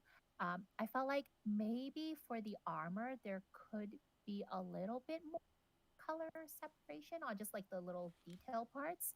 But otherwise, I think you said this person said they're also like relatively new to painting. I don't know if Is he's. that what you said? No, that was the last Oh, that was one. the other one. Okay. Yeah, Kev has been around for a long time when it comes to this. He's even joked about it. Oh, okay. Sorry. More than anything, I remember on the Discord he was very happy about doing his diorama because he really wanted to recreate it. Or he was very but we said it, Kev. We can't really kind of judge the diorama. It looks nice, but I mean we're gonna focus on it. But the inner frame, the Ueno black from Mr. Color. It's like wait a second. Actually, Sharon, what paints do you use? Sters and Tamiya. Yeah, those. I haven't heard of the one that you said. Ueno, I don't think we have that paint here. Oh no. Ueno black is. Yeah, it's lacquer, but it's black is actually the color of Mr. Color Hobby, paints. Oh, okay. That's what it's called. That color. Okay. Yeah, it's a really nice black. So you don't use Gaia notes? I do use. No, sorry, I thought you were talking about enamel. Lacquer, I use IPP and Gaia and Kunks, which is IPP and Kunks are Korean brands.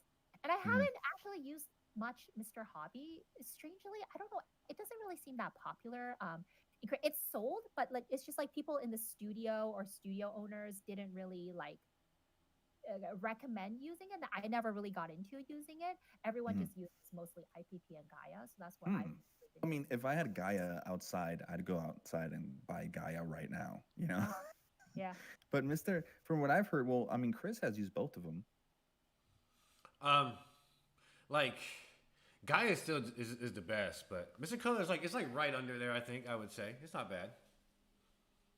It's the most popular one over here, actually. Yeah, I've never had an issue with it at all. Yeah, I never had. That's the one I use all the time. Recently used Mr. Color for my Jesta for the first time.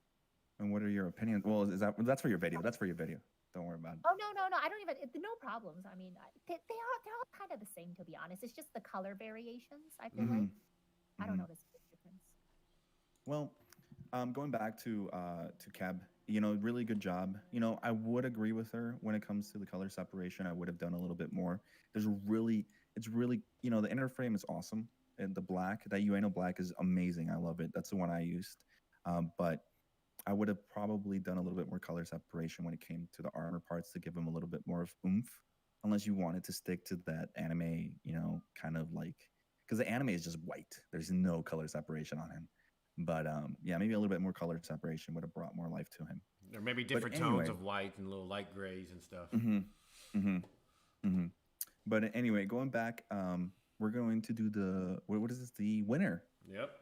The winner of this is going to go to the Sainami, or if I say that correctly. His Biker RX-78 is really awesome, really good work.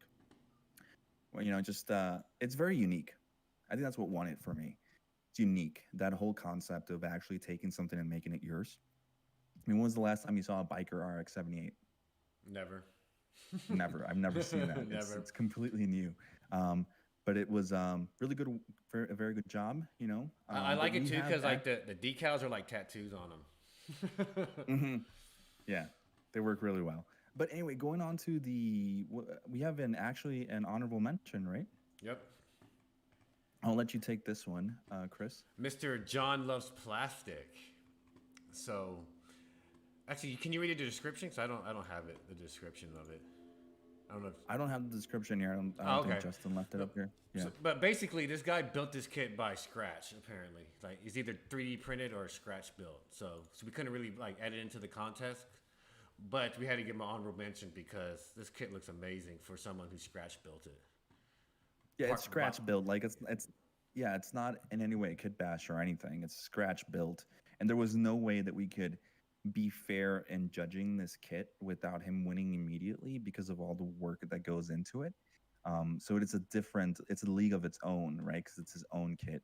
It's very different. I do like the colors though. I like that faded color look. It looks kind of like the old 80s animes and all of that stuff. Very nice. Do you have anything to say about this one, Sharon? I think the angles are really interesting. Like the I don't know how to describe it, but like this kind of, it's not just round like on the shoulders. It's kind of like I don't know what you would call that, but it's like polygons, like old video games where you would see. You know how they're created by different polygons. Right. It's like you can see the frame. It's like a frame, kind of like an inner frame. Yeah, like a steel frame. Yeah. I like that. I think that's really interesting. Yeah. It looks awesome. Anyway, guys, that will be it. That will be it for us. Join our Discord server. GTS Gunpla Talk Show. We'll have the server in the description. You guys can join in, talk. It's very alive. Like I said, we are over 115 people already. We hope to keep growing and kind of like making a hub for the community to come in and hang out, ask questions to people who are more experienced. And then we have cool people like Sharon on there now. Yeah. And going back to Sharon, thank you so much for accepting. Honestly, like thank you so much for accepting the invite. Thank you. It was awesome. Thank you for having me. It was awesome to have you here. We learned a lot, and like I said it before, guys, go check out her channel, go check out her IG, everything. She's awesome. Follow her, She's subscribe, hit awesome. her bell, everything. Oh my God. Yes, and it's really fun. It was this episode was fun. I wish Justin was here, guys. But he wasn't. But porcupine face. Porcupine face, haired man. So, I don't know if there's anything you guys want to say. Oh, yes. This is Justin's part. What does he say? Remember to subscribe. Remember to hit the like button and hit the bell. What is it? The bell. Hit the bell. Yeah. And then he does his little. That's not it yet. Yeah. But anyway, thank you so much, Sharon. Is there anything else you would like to share, Sharon, before you go? No, I mean, thank you for asking me to be here, and thank you to everyone who have been watching live. I actually couldn't see the chat, so I don't know like what people were talking about. Thank you for joining, and thanks for having me as well. All right, cool. Thank you very much. Well, guys, we will see you next week then, where we have our episode ourselves. Right? Next week is just us. It's gonna be just me and you. We're gonna fire Justin. We're probably gonna find it. No, we're not. We love him. But anyway, guys. Yeah, I just want to give a big shout out to Ryan Lau, Sainism, and Nico. It's pretty cool to have champions and OGs in our chat. Big up to Sainism for giving me the shirt. I really appreciate it. Oh yeah, Saintism is there. That's my boy. Yeah, he was saying, yeah, pretty much. But yeah, he knows I love him. I even made a post about him, just like him liking my stuff. Yeah, he knows. But that was a little bit cringy on my part. Anyway, we'll see you guys next week. Thanks for being on. We love you guys, and we'll talk to you guys later. All right, guys, keep on building on. Peace. All right, is that it, Chris?